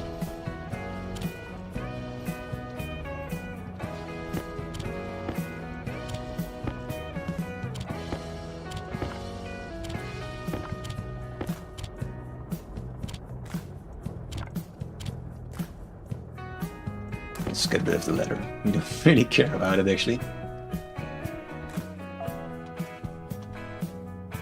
Brutal start means that you get one crate of bare essentials and little else. Right. So it's just stressing in the beginning and then that's it? Or will you also have like increased consumption of oxygen, food, and all the other good stuff?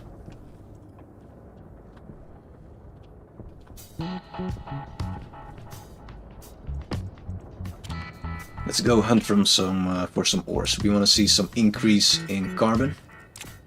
Let's see if we can be faster than our mining rig, which would be sad. It might be the truth.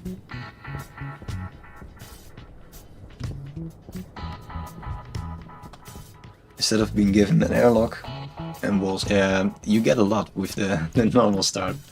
I agree. Right, we will be able to see lights, right? Yeah, so 240 is what we should aim for.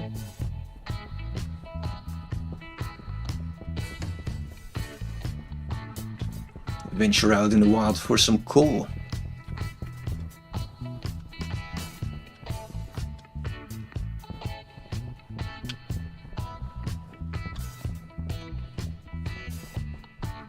If we can find it, because we are always coal mining in the dark. It's almost becoming a rule. Ah, this is our coal deposit, right?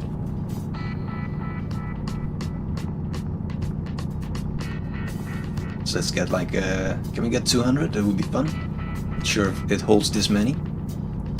Should have probably also printed the mining goggles. X-ray.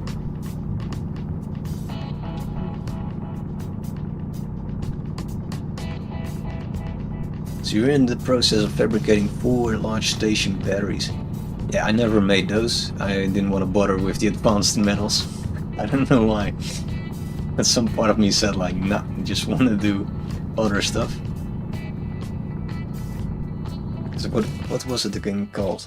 The station batteries was...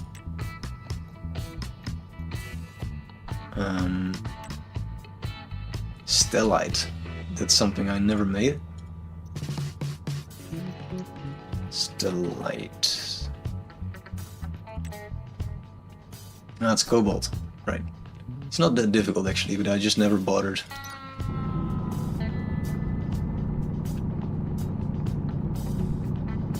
It's for another time.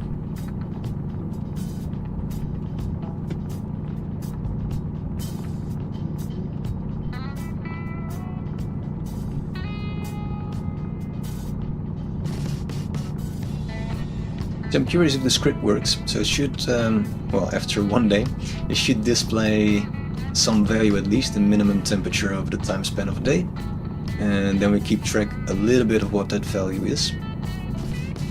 I think currently it's still at minus 78, but I guess the script will tell me.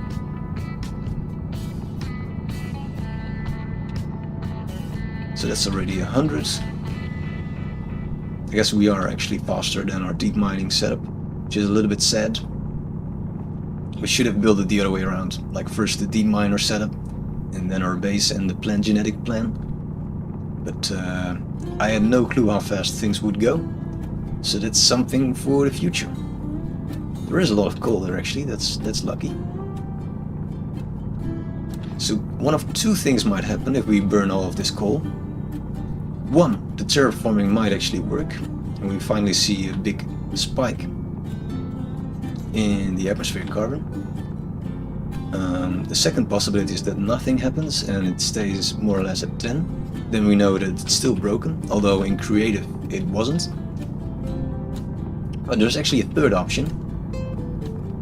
And the third option is the least nice option, which is that things will go weird and buggy, and we will see a major pressure increase and ice raining from the sky, and I guess the what was it again? 7 signs of disaster or something? Like the locusts will eat all of the food, flood will wash away the city. I forgot what it was called.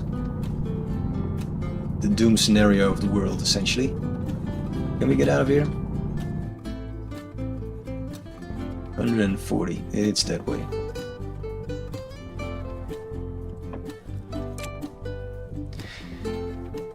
Fabricating a large station battery on day 33 is a new record for me. Ah, that's cool that you keep track of those things. I guess that's nice. Thank you very much, bot, for the cheap viewer link. Of course, everybody buys their viewers. That's why you need promoting it. Let's burn this. Alright, I will create a scum save in case things go horribly wrong. Can we continue game? No, it doesn't like that. I shouldn't press enter to save. Bad habit. Alright, let's see if this explodes the world. Should probably keep track of what actually is the current value, so that makes it a bit more fun. So currently the CO2 is some strange, very low value, which is definitely incorrect.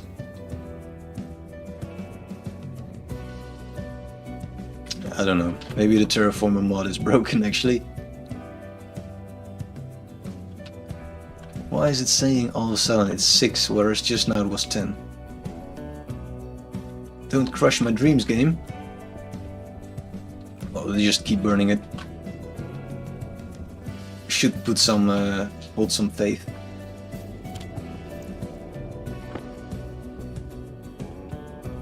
Maybe we should make an inlet here for this operation actually. Let's get the chutes out. If we had any. Chutes! So you're not much keeping track of what day it is. It's just checking the console for the last time I got told what day it was. I think Mars has gotten colder when you... Yeah, I think so too. So I know there is a difference between worlds. So if you play like on the new server, then Mars will be minus 50 at night, I think. And on this one, it's... So the old terrain, the pre-terrain version, it's something like -80. So that is an important difference.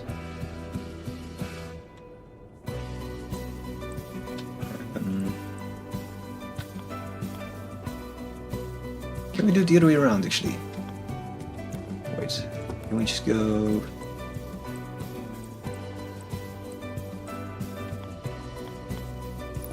like so. And then the inlet. Or did I misinterpret? I guess that does work, but it's not how I imagined this. So you go and burn a bunch of coal. Yeah, so in the new version of the game, Mars gets less cold. At least the CO2 says it's now up to 10.2 again. But yeah, I don't really trust... I don't really trust the mod at this state actually. It looks like we're actually losing carbon over time, which is strange. Power low.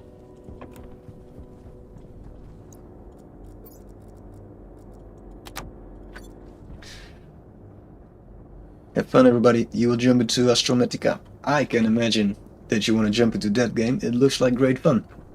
So enjoy, and I might check it out as well.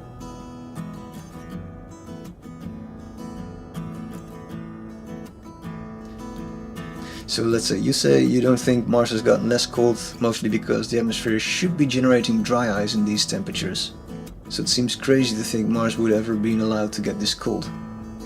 Yeah, I don't know what's going on, honestly. So this is the pre-trained version, and when you load it up it gets to -80. That's what I know, that's what I tested.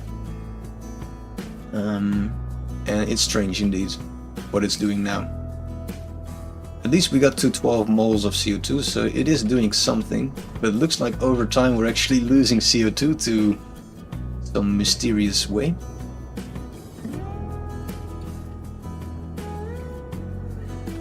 Let's dig some more, let's try to force it. This is not the way I intended of playing this game, but it might be the way that we should do.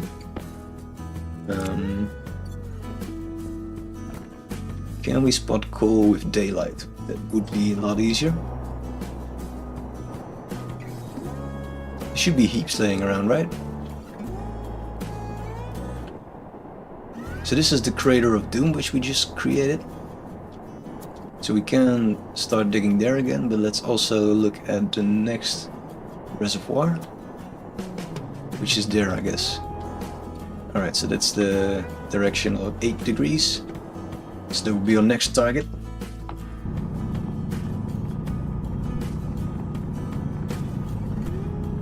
That still holds something.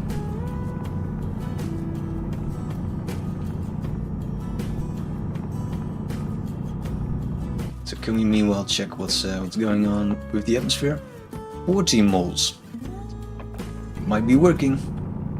I just don't understand why the deep miner setup is not able to achieve this, but it's something to worry about another time.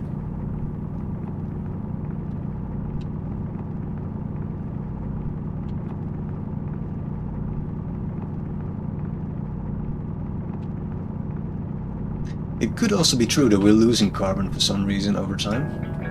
So then the deep miner would always need to be running, and maybe needs like another expansion.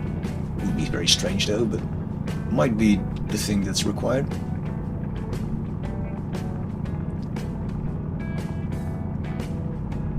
But yeah, I mean, what can I expect? It's a very old mod that nobody uses anymore, and it's a miracle that it still works. So I'm definitely not complaining about the mod. Just trying to think how I can make it work. There's a lot of coal here.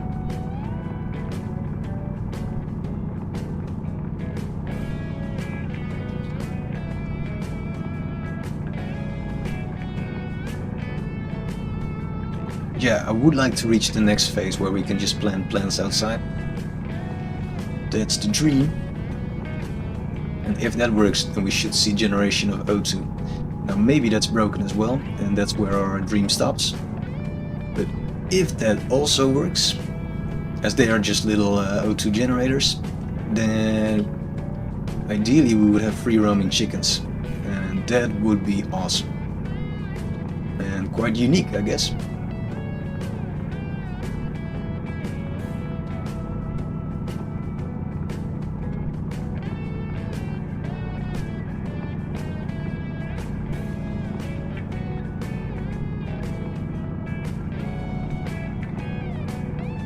Right, so there's still coal here, so that's nice. So we'll come back later on.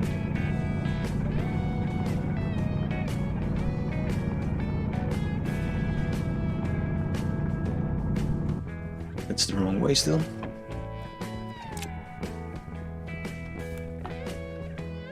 Back to 9. No, that's not possible. Can't be that there's now 9 moles. No, it's 14 again. Yeah, it's these weird pockets of 0 CO2 almost. But yeah, that's why I first wanted to make this. Look at the powder. First wanted to make this script to display the moles of CO2 in the atmosphere. But that's a bit difficult because this gas sensor cannot read it, and any other setup will also be strange. So yeah. That's not ideal, so we'll just focus on the temperature since that's the ultimate goal anyway.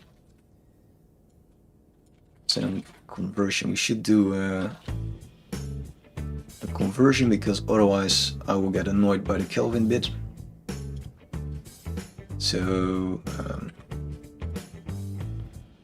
subtract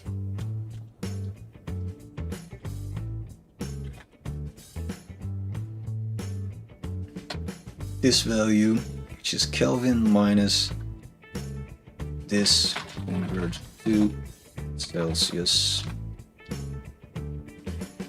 And then we want to display that setting. Pretty please.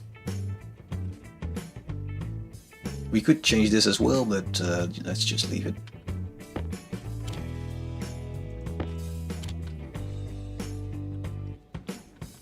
Alright. More coal, please.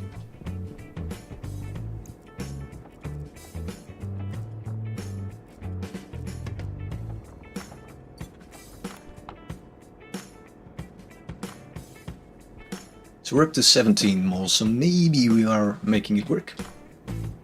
It all depends on what the temperature is in the evening. Why are we out of power over here? Oh, because the script did something. Right, so I think there is a mistake in our script. So what it's supposed to do actually is that it detects if the temperature goal has been reached, and if that's the case, then we will shut off all machinery related to digging. And in order for it to do that, we will just take the average of a 20-minute time span, which is representing a day. And so it measures like every 5 minutes. It takes the minimum value using these this bit of coding over here, which is very pretty.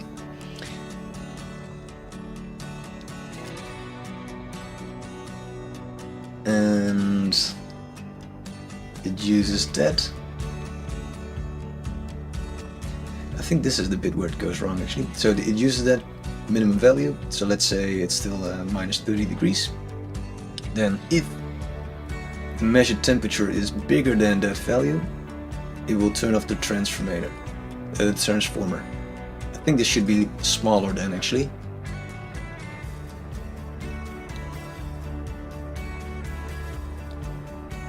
Right, so if it's still minus 60 degrees, which will be 210, 13 or something. This is where math comes in. Yeah, so... No, wait. So if it's 210 Kelvin, which will be very cold, then we want the transformer to stay on. So this is actually correct.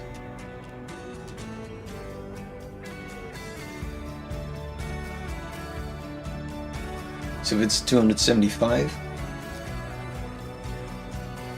that would be around 0 degrees. Well, let's keep it on that actually. Let's set it just to reaching 0 degrees. We don't care if Mars becomes 0 degrees at night. We can make it like -3 and then it's fine.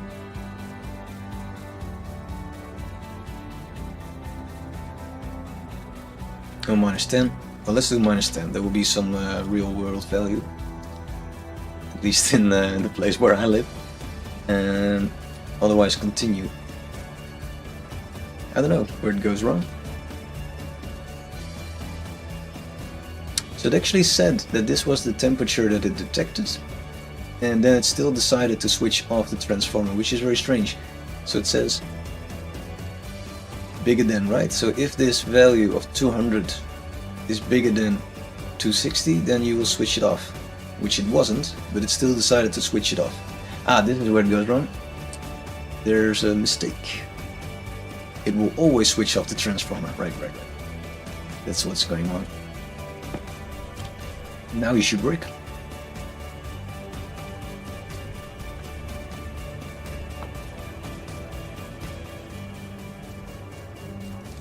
So we're already at 22 moles, so our manual efforts is doing more than anything else, which is a little bit sad on one hand, but on the other hand there's still hope. It's wrong button. Let's change this to -20 actually. So we won't push our luck, because I'm still afraid that something in the game will crash once we adjust this too much.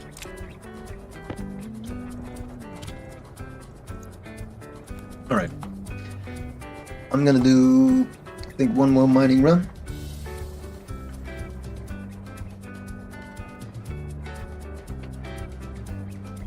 And then I think it will be night, so we can also see what the effect is.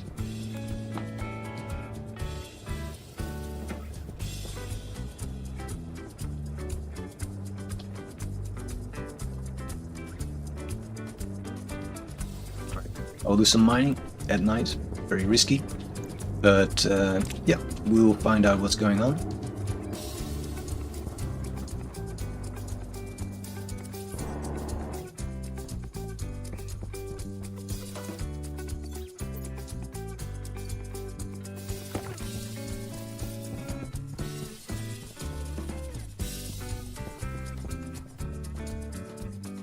Was somewhere around here, right?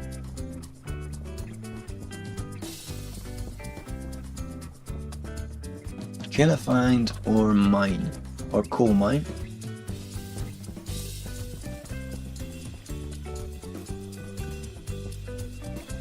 Maybe not. So our battery is fine, right? Yeah, it's more or less fine. 70%.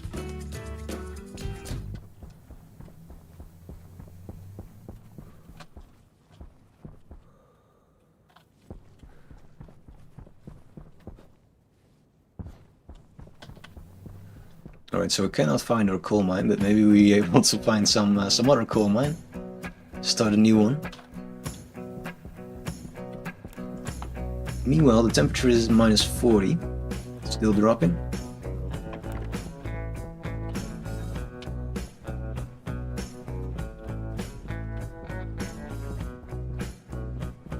Hey, cool. We found some. This time we'll get our inventory full as well, since we were quite far away.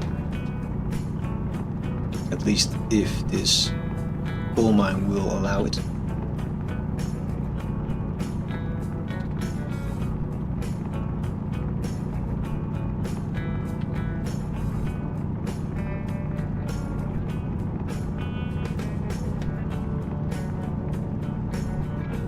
Temperature is -48 and dropping.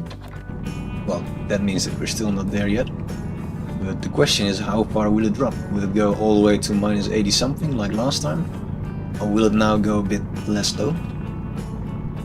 Or were we like -78?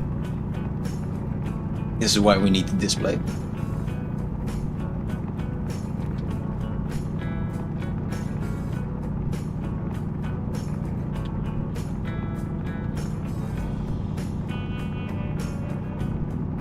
So there's a smarter way to program this bit that we did in the display.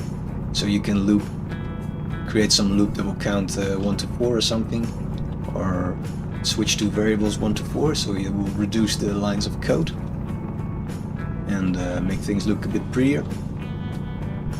Maybe you will be able to increase the accuracy of the measurement a bit more as well, but for now it's fine. Minus 60, still dropping.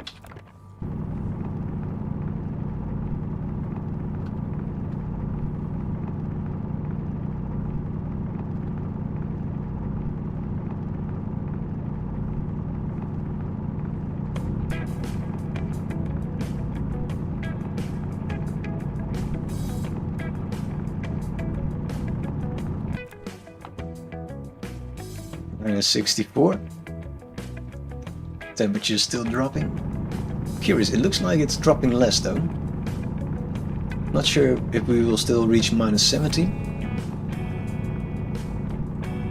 So people also made like counter of time of the day, because that's not really integrated at the moment. So using like a daylight sensor or something, you could keep track of a day and make some cool script. I'm tempted to do that, but not sure how exciting that will be. It might take up some time because I'm not that experienced with it. Maybe I will look at some script that people made. That's the alternative, to just lazily download one, which is perfectly fine.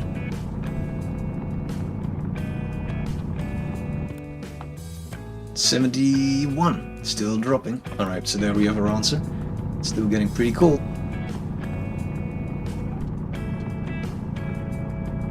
But actually the CO2 is now at 20 moles, so we are creating a difference.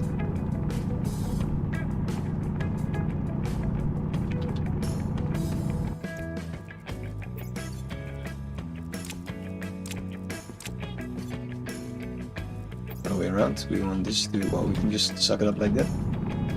Like a Hoover vacuum cleaner.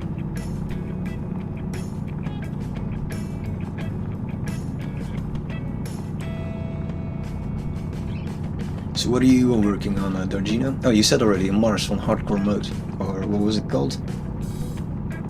Increased difficulty. Are you playing any cool games at the moment?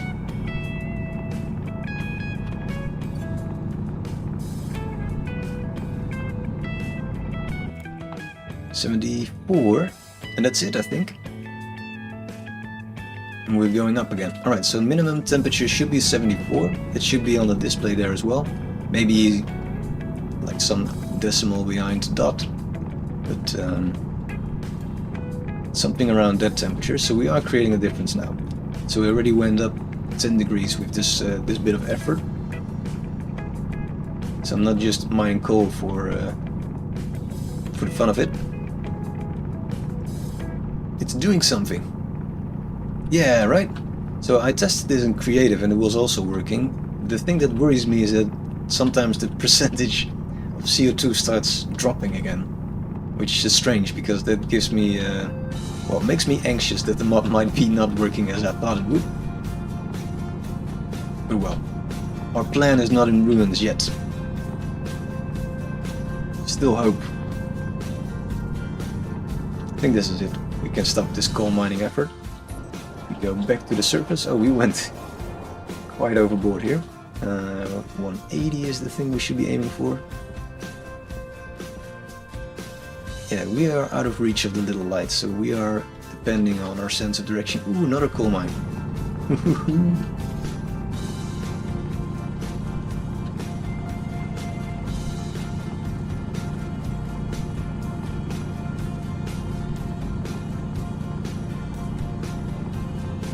We'll just expose these ores a little bit. Next time, I think we will head back in this direction.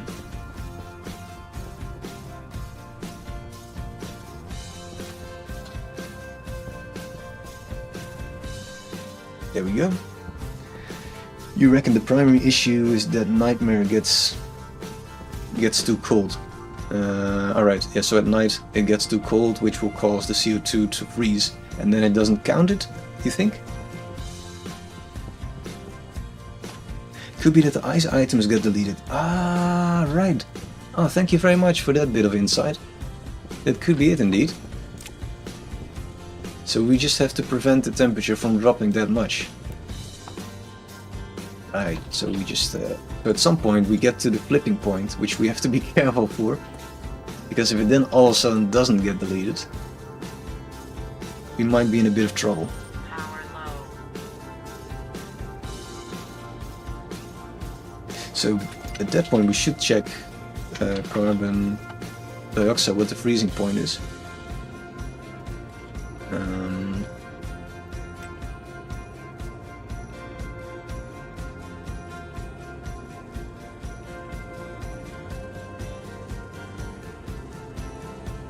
280 at a pressure of 3. What's the pressure currently? Close to that actually.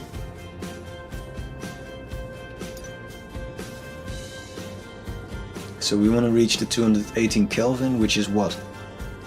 So that's minus 58 or something? Let's Google that. I'm so bad with math in this way. Kelvin to Celsius.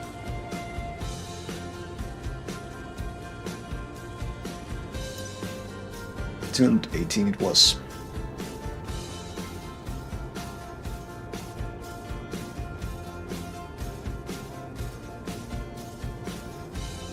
So that's minus 55 degrees, so we have to stay above that value actually. Alright, let's do one more haul of coal, then hope that we reach that bit. For each mole of fuel you can create will burn into 4 mole-ish of combustion byproducts. So if I filter out all the pollutants it produces, you could release it into the atmosphere to make tons of CO2. Yeah.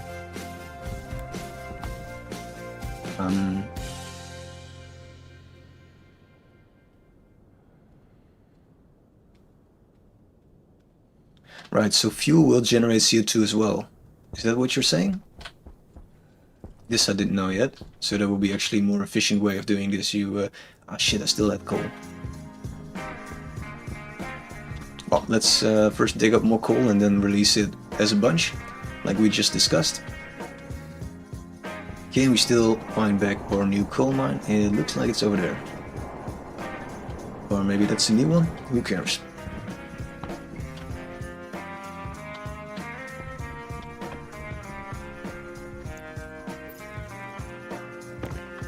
Also, we're carrying ice, which is not really required.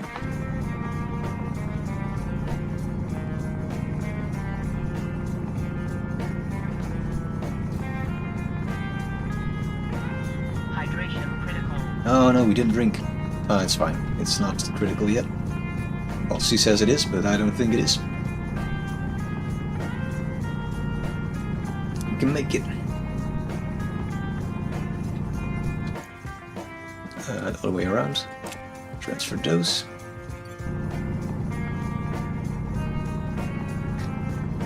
Since volatiles contain a whole 22 moles of volatiles each gas, you could start making far more back per mined mineral. Yeah, that makes sense. Although I don't exactly know what will happen then. Because volatiles will have a much bigger impact indeed on the greenhouse gases as well. So might explode the game, so I'm a little bit cautious. Maybe I will try it in the creative a bit. Because indeed we could release like 1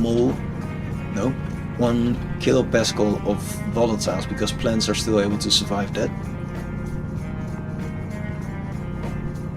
But yeah, I might just create like a giant pitfall and make things a lot more complex. I don't know. It will be fun to try, that's for sure.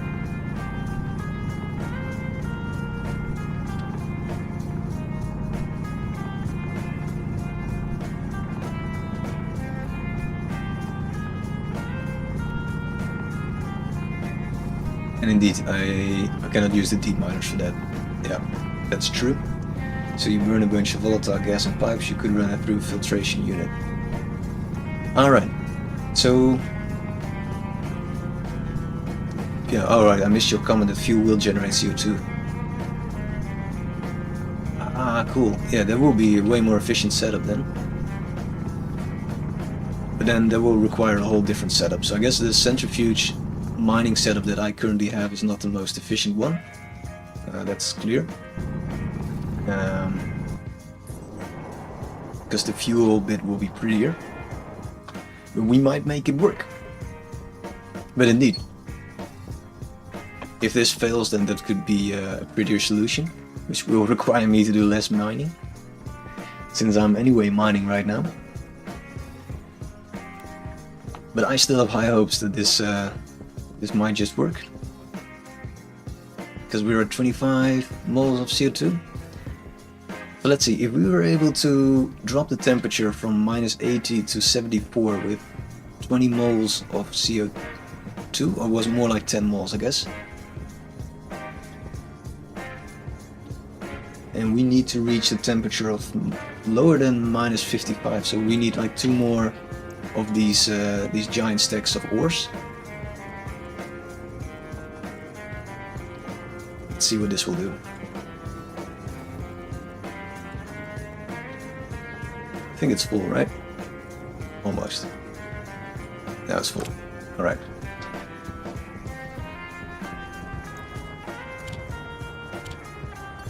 Does the display work now? Where is it? It doesn't. Oh, it's not 20 minutes past, right? Because we're just... so that will be next night.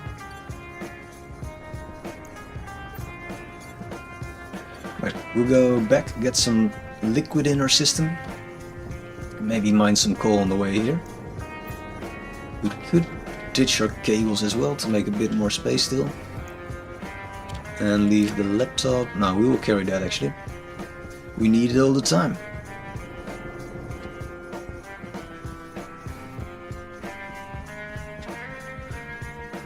Alright, so we are on the lookout for coal over here.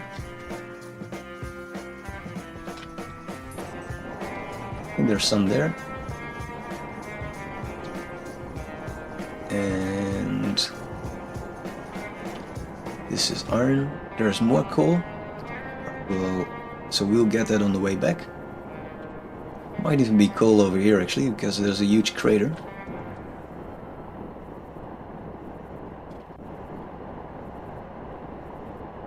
Yeah. Alright, so there's a lot of coal laying around here. I want the Stationeers drink hat, so we can drink while working. And infuse some sugar in there as well, so we can reduce our hunger a bit. And there's even more coal here, but we won't mind that, because that's ugly. Drinking hat in your helmet, yeah. Or it can be on the outside, I don't care. As long as the tube will go in my mouth. Genius, isn't it?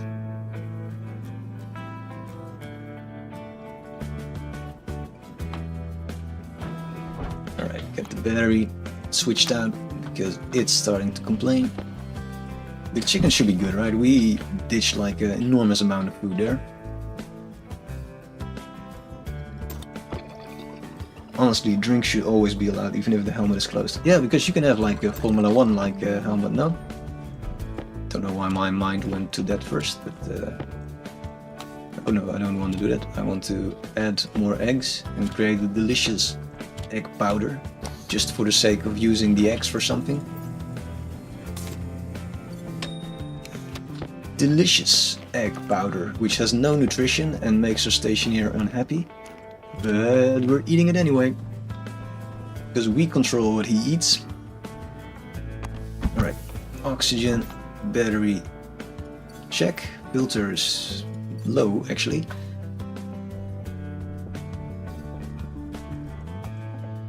Filter, we want a nitrogen one, pretty please. And oxygen one. Nope, carbon one.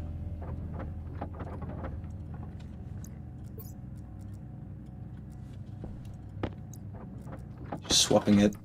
We'll clean up some other time. That's what I keep telling myself at home as well. That's alright. I'm not living in a giant dumpster.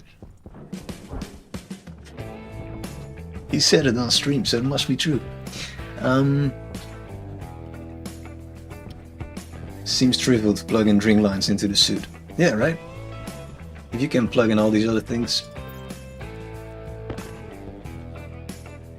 Alright, down we go into the pitch black mines. This might be the worst coal mine because we already went here once, but we'll make a start anyway. What's the current CO2? It's strange. Is there also water here? Yeah. Strange as well. Although not entirely, because we are melting ice and we are off-gassing, so I guess I'm creating that problem. But we'll just count it as rain or something. Alright, this might be the most inefficient coal mine. We'll just jump to the next one before light runs out. Was here, right?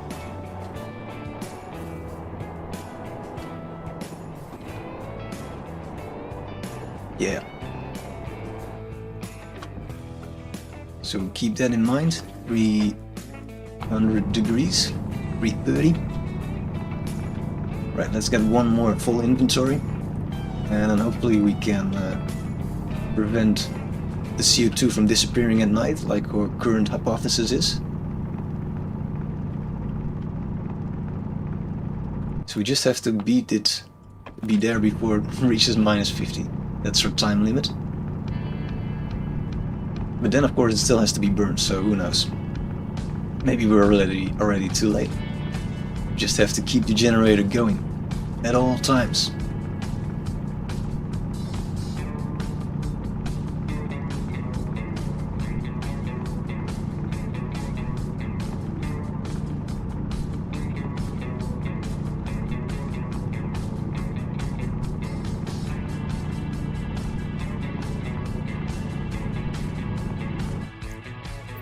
Switch it around.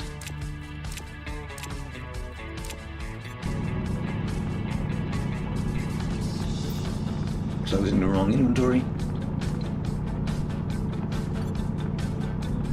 Let's see, what is the temp? Oh, it's dropping. Get a bit more, and then we're leaving.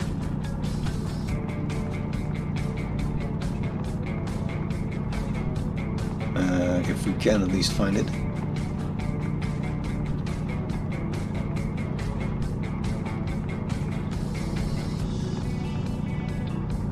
I think we should be leaving. Yeah, let's leave.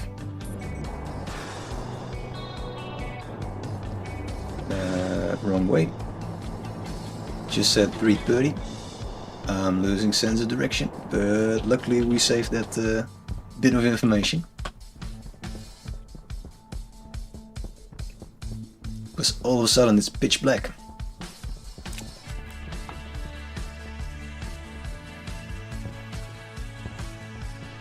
And it was correct, we're not imagining things. -34. Run, run, run, run, run. Now they're still busy actually, so it doesn't matter too much what we're doing.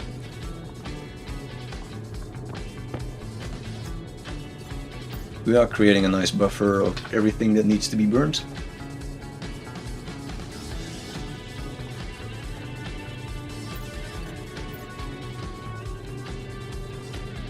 No, too much. Alright. Now we can stack this up. So let's see, 30 moles. And what is our temperature counter now saying? The last time that it measured, well, the current minimal value is still at -70, so that was like 20 minutes ago then.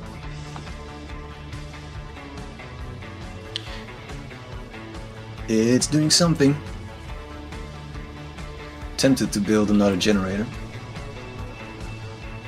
Was it this one? Solid generator, yeah.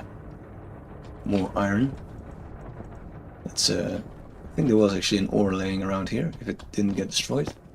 That's our nice storage system. Very randomly, ores laying everywhere. Alright, let's burn some of that sweet energy. Did you know you might be able to get some extra gas out of your coal if you run it through the arc furnace first? I tried that actually. You cannot. I think you cannot do that. So you just. This is the arc furnace, right? Yeah. So you mean just sticking it in here? I think we tried that, but I can try it again. I also had this idea. Let's try it. It doesn't. Nope. Doesn't really do anything. And then all of a sudden it explodes, and it was like a troll. No, but I already tried this. Will off-gas it? What does that mean?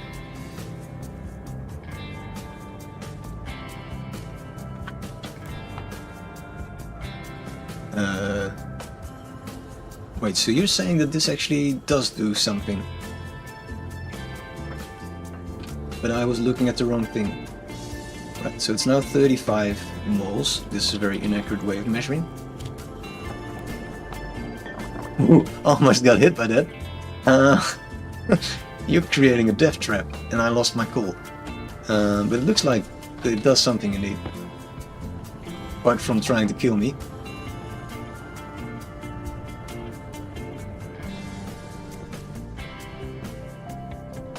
But I did lose my my coal. I don't know where it's shot to. It's shot into, launched into space or something. Nice.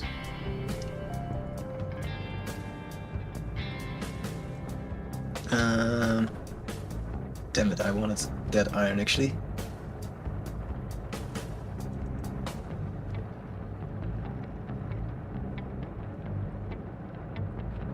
Manually mined ore has gas content in it, which you can see in the Stationpedia. The Stationpedia. Oh, it's called coal.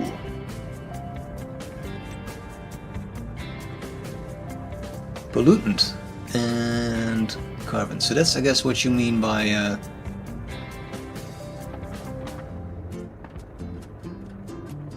the gas that it contains, right?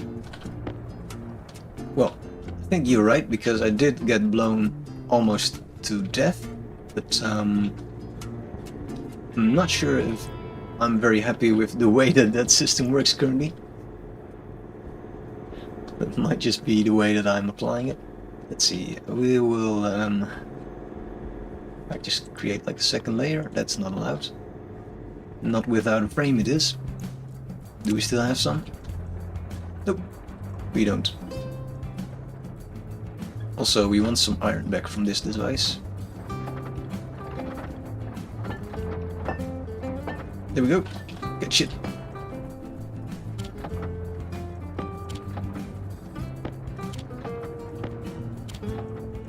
So we want an iron frame and a bunch of chutes.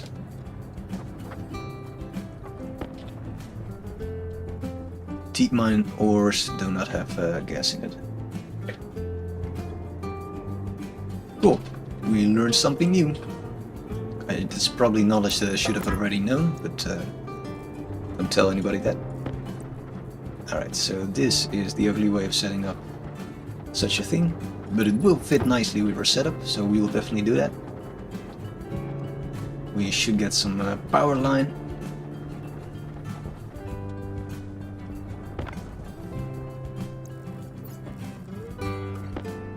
But then we have the annoying bit again that it gets unevenly split.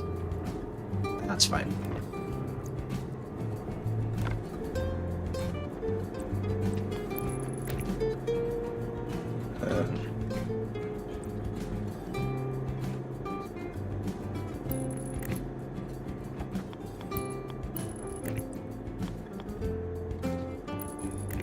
We just have enough cable. This is impressive. Luck is on our side today. Alright, let's get the million chutes out. Will it be enough? No clue. Is that coal laying there as well? Aha, that's the one that went into oblivion.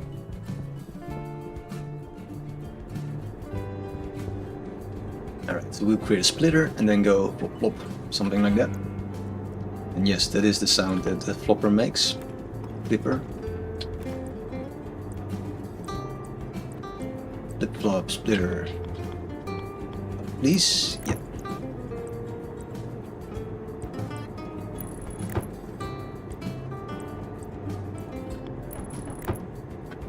So the downside is that we have like an even number of generators again, so this will cause a bit of an obstruction over here, but it's fine.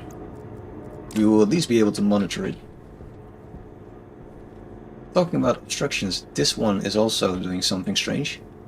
So because there's one stuck here, nothing gets rerouted to that bit. It's not the smart way of doing things. Can we manually flip it? No. We can do this though. I'm not sure if that was a very smart move, but I wasn't wrong, we could actually do that. So let's create a windowed one over here. We could also do the chute overflow and make a very complex structure over here. This is brilliant. It's really not, but we make you believe it is. Junction, there we go. The ugly solution is always the best solution. This is just because I'm too lazy to build 2 generators. More coal.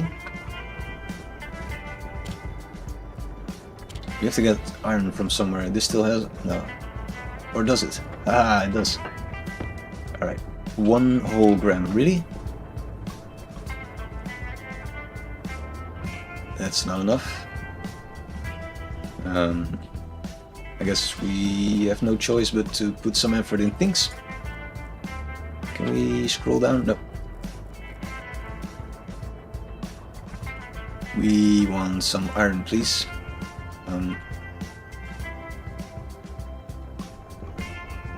Right.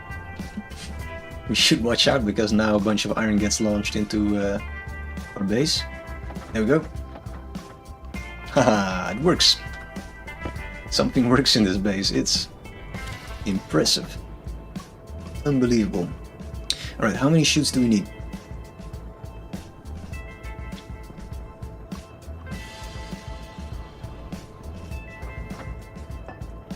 Like 3 or something? Not too many, right?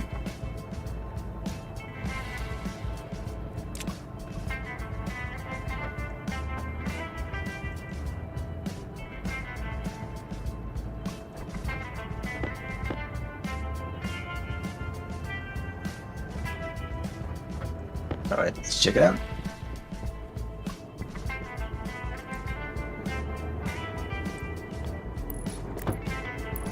There we go, ugly solution. Let's get all the coal in again. Stop shooting away coal. There we go. So if this is full, it will get sent into there, and if that's full, then I guess the world goes to shit.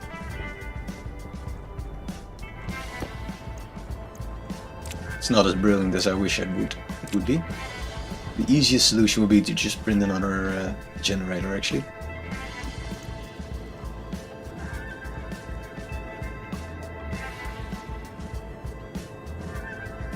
Alright, things are burning. We have almost 50 moles of CO2. Well, things are on the move now. And anytime this thing should update and say that the lowest temperature last night was not 70, but probably some higher value.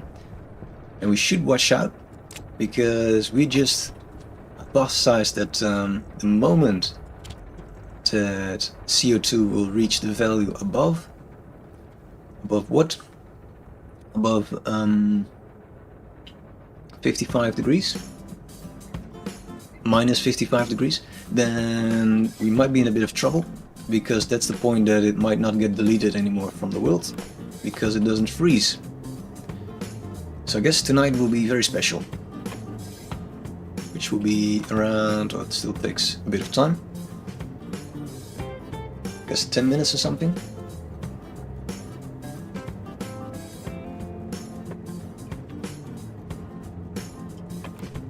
Alright, should we get more coal?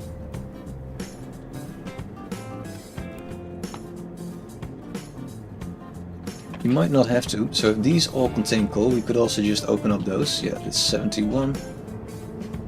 I think that's the right thing to do. Yeah, let's do that. Let's make use of our deep miners.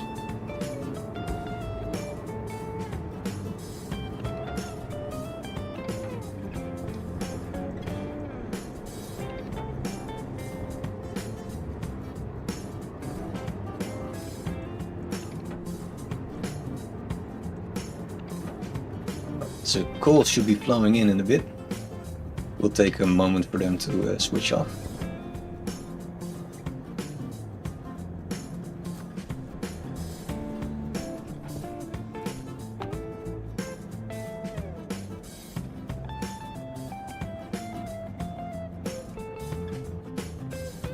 Sentries are the bottleneck, gotta empty them.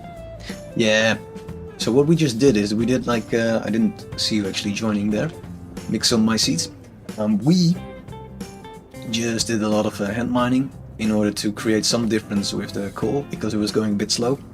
And now we increased our CO2 in the atmosphere by 5 times. But we thought it might actually be reducing during the day because coal freezes, well, during the night, because coal freezes because it's so cold on Mars. And maybe the mod is then removing it actually because it creates ice. So we don't really know what happens then. So that's why we tried to create a bit of a spike now. And see if we can keep the temperature above 55 degrees, which is the freezing point for carbon dioxide. Yeah, it's a bit tricky, right? We don't know how the mod is working, so it's tricky indeed. And all of the centrifuges started back on. Alright. So they're back up to speed again. Alright, so we will change that script because that's not what we want. It's this script.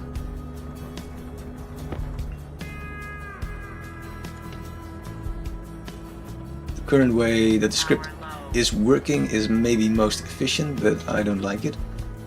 So we'll swap this out. I guess I could just use my laptop, which is smarter.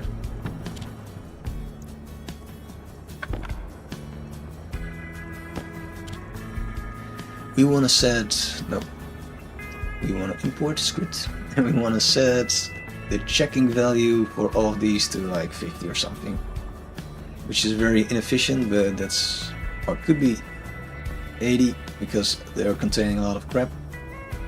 Very inefficient in terms of starting up and slowing down again, but it's taking way too long to reach the 275.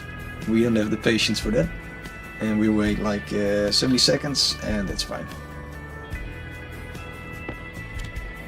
Alright, so now it should be checking it, and it should be emptying all those centrifuges by hand. Yep. In the future they will form puddles. Puddles of CO2. That sounds... yeah, that sounds cool.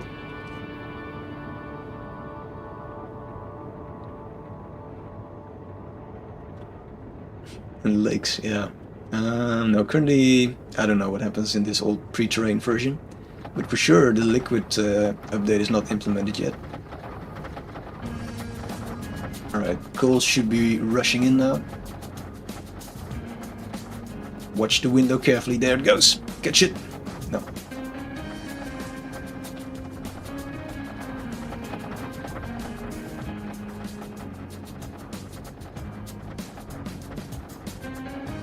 So it is getting nighttime again.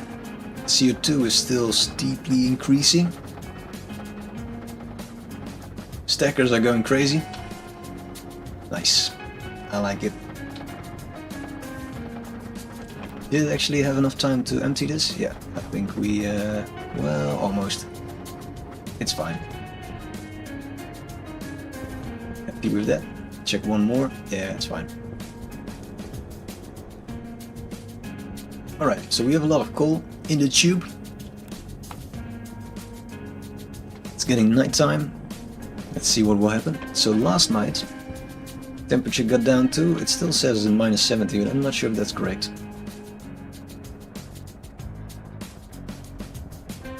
Because there's a 20 minutes delay, that's the downside of this script.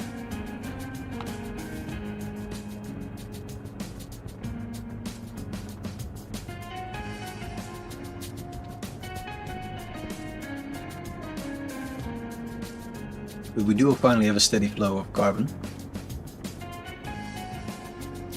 Reaching the 99.2%, which is strange. Because I thought... it's because we are also creating pollution, of course. Because that is increasing. Makes sense, because I thought previously we were already at a 99.4% carbon. Or was that... did I just misremember? It could also be true. Yeah, the pollutant setup indeed would have been a better setup indeed. I just didn't know that pollutant would actually help you getting CO2 in the atmosphere as well. Let's make another solid generator to speed things up, which needs 50 iron. Huh.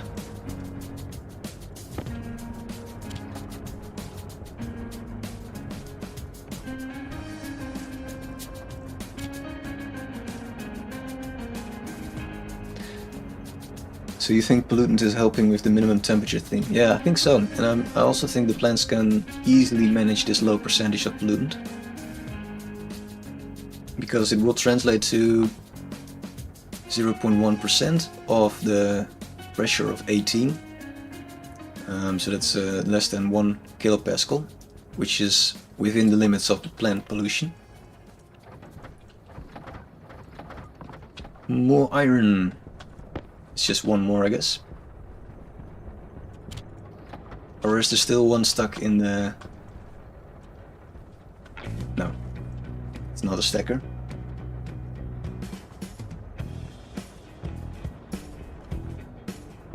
At least our power situation is going well. Alright, it's getting night again. Temperature is dropping. CO2 is above 60 moles. Things are looking good. Maybe we should change our battery.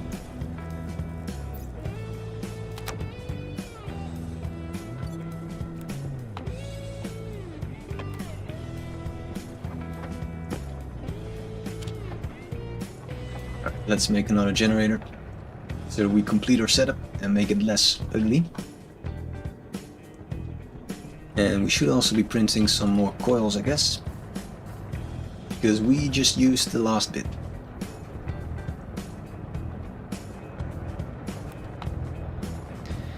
Alright, freezing temperatures, at least the water freezing temperatures, but it doesn't get removed actually. Now does it? So maybe it's not working out like we thought. One flew past me. An ore. Or coal. Or iron, I don't know. Something flew past me, that's clear.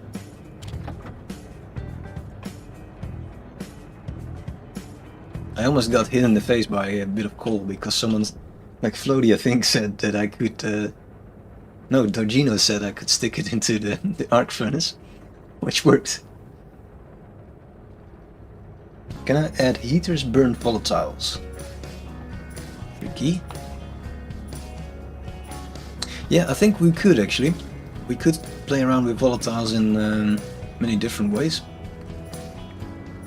It would definitely help. But I'm curious to see if we now manage to make it actually past this this point. Because I feel like we're almost there. So last night apparently we reached -50 as lowest point.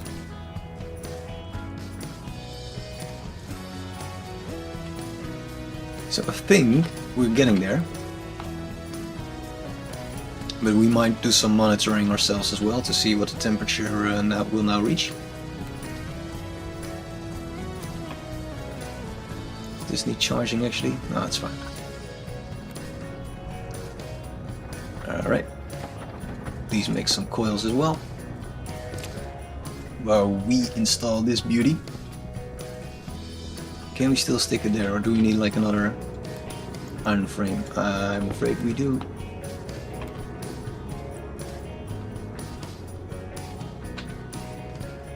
Yeah, we need another frame. Unless we are gonna make things really ugly, but that's, even for me, that's too ugly.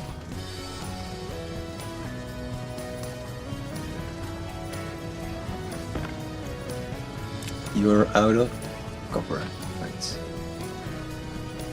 Or are you?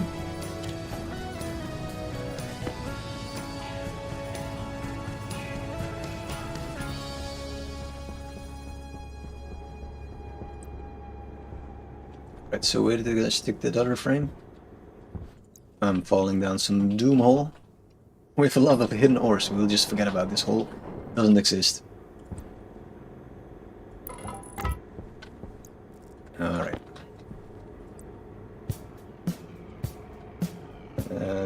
This is the correct orientation. Can we line it up without tripping over all the stuff that that's here? Why is this ugly? No, it's fine. It should be like that. Well, more or less. I think it should be backwards 1 ideally, but we'll just leave it as is. Probably should switch you off because you created how many? Nah, that's alright. You can stop. Alright, we'll connect it up. And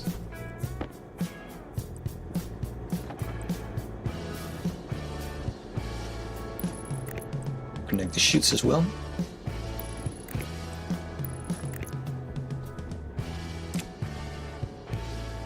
Because this was anyway very ugly, the overflow system. Was fun to play with, but it's not the solution that you would like to apply. So let's see. We got a splitter going on. I shouldn't have done that perhaps.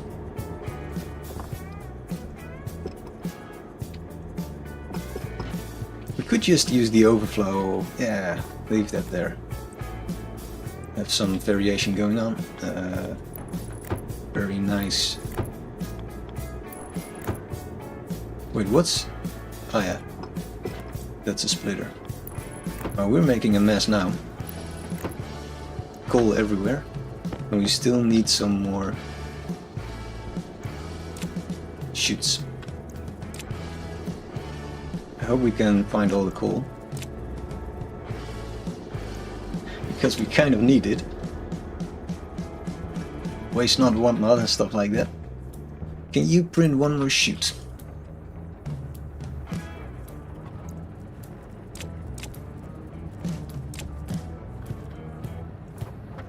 Alright.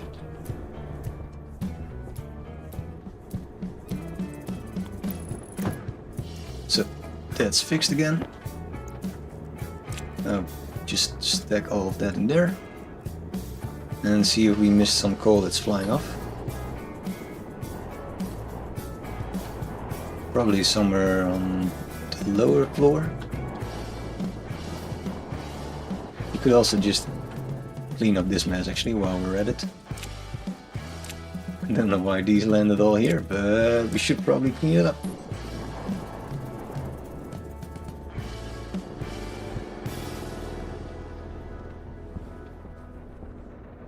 Alright, so I don't see some random ores flying around, so I think we're alright. Did not waste a lot of them.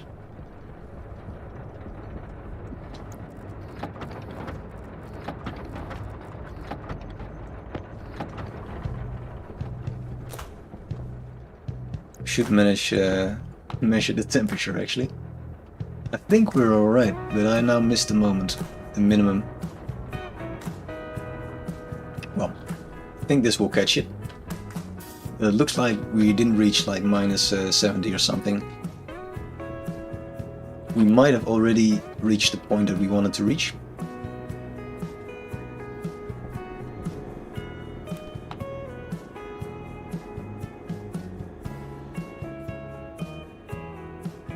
Alright, I think this is a great cliffhanger to end the stream. Not because I want to, but because I have to leave in a bit.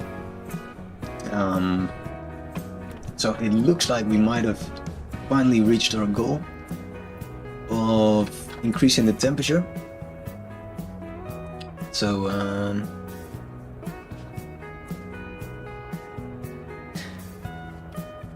wait one moment. Nix on my seats says add a heater grid to the coal burner output. Yeah, I think we reached our goal, but maybe not.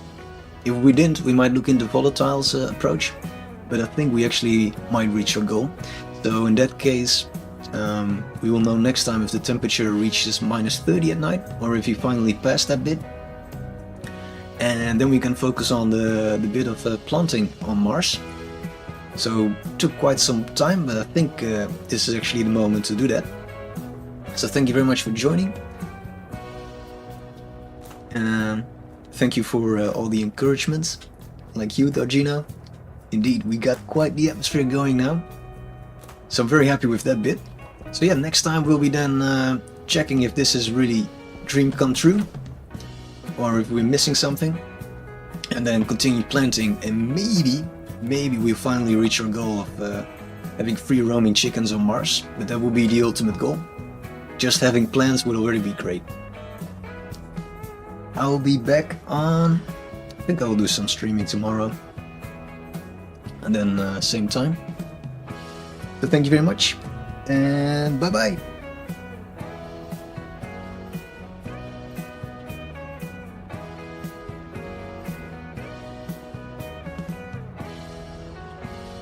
Bye bye.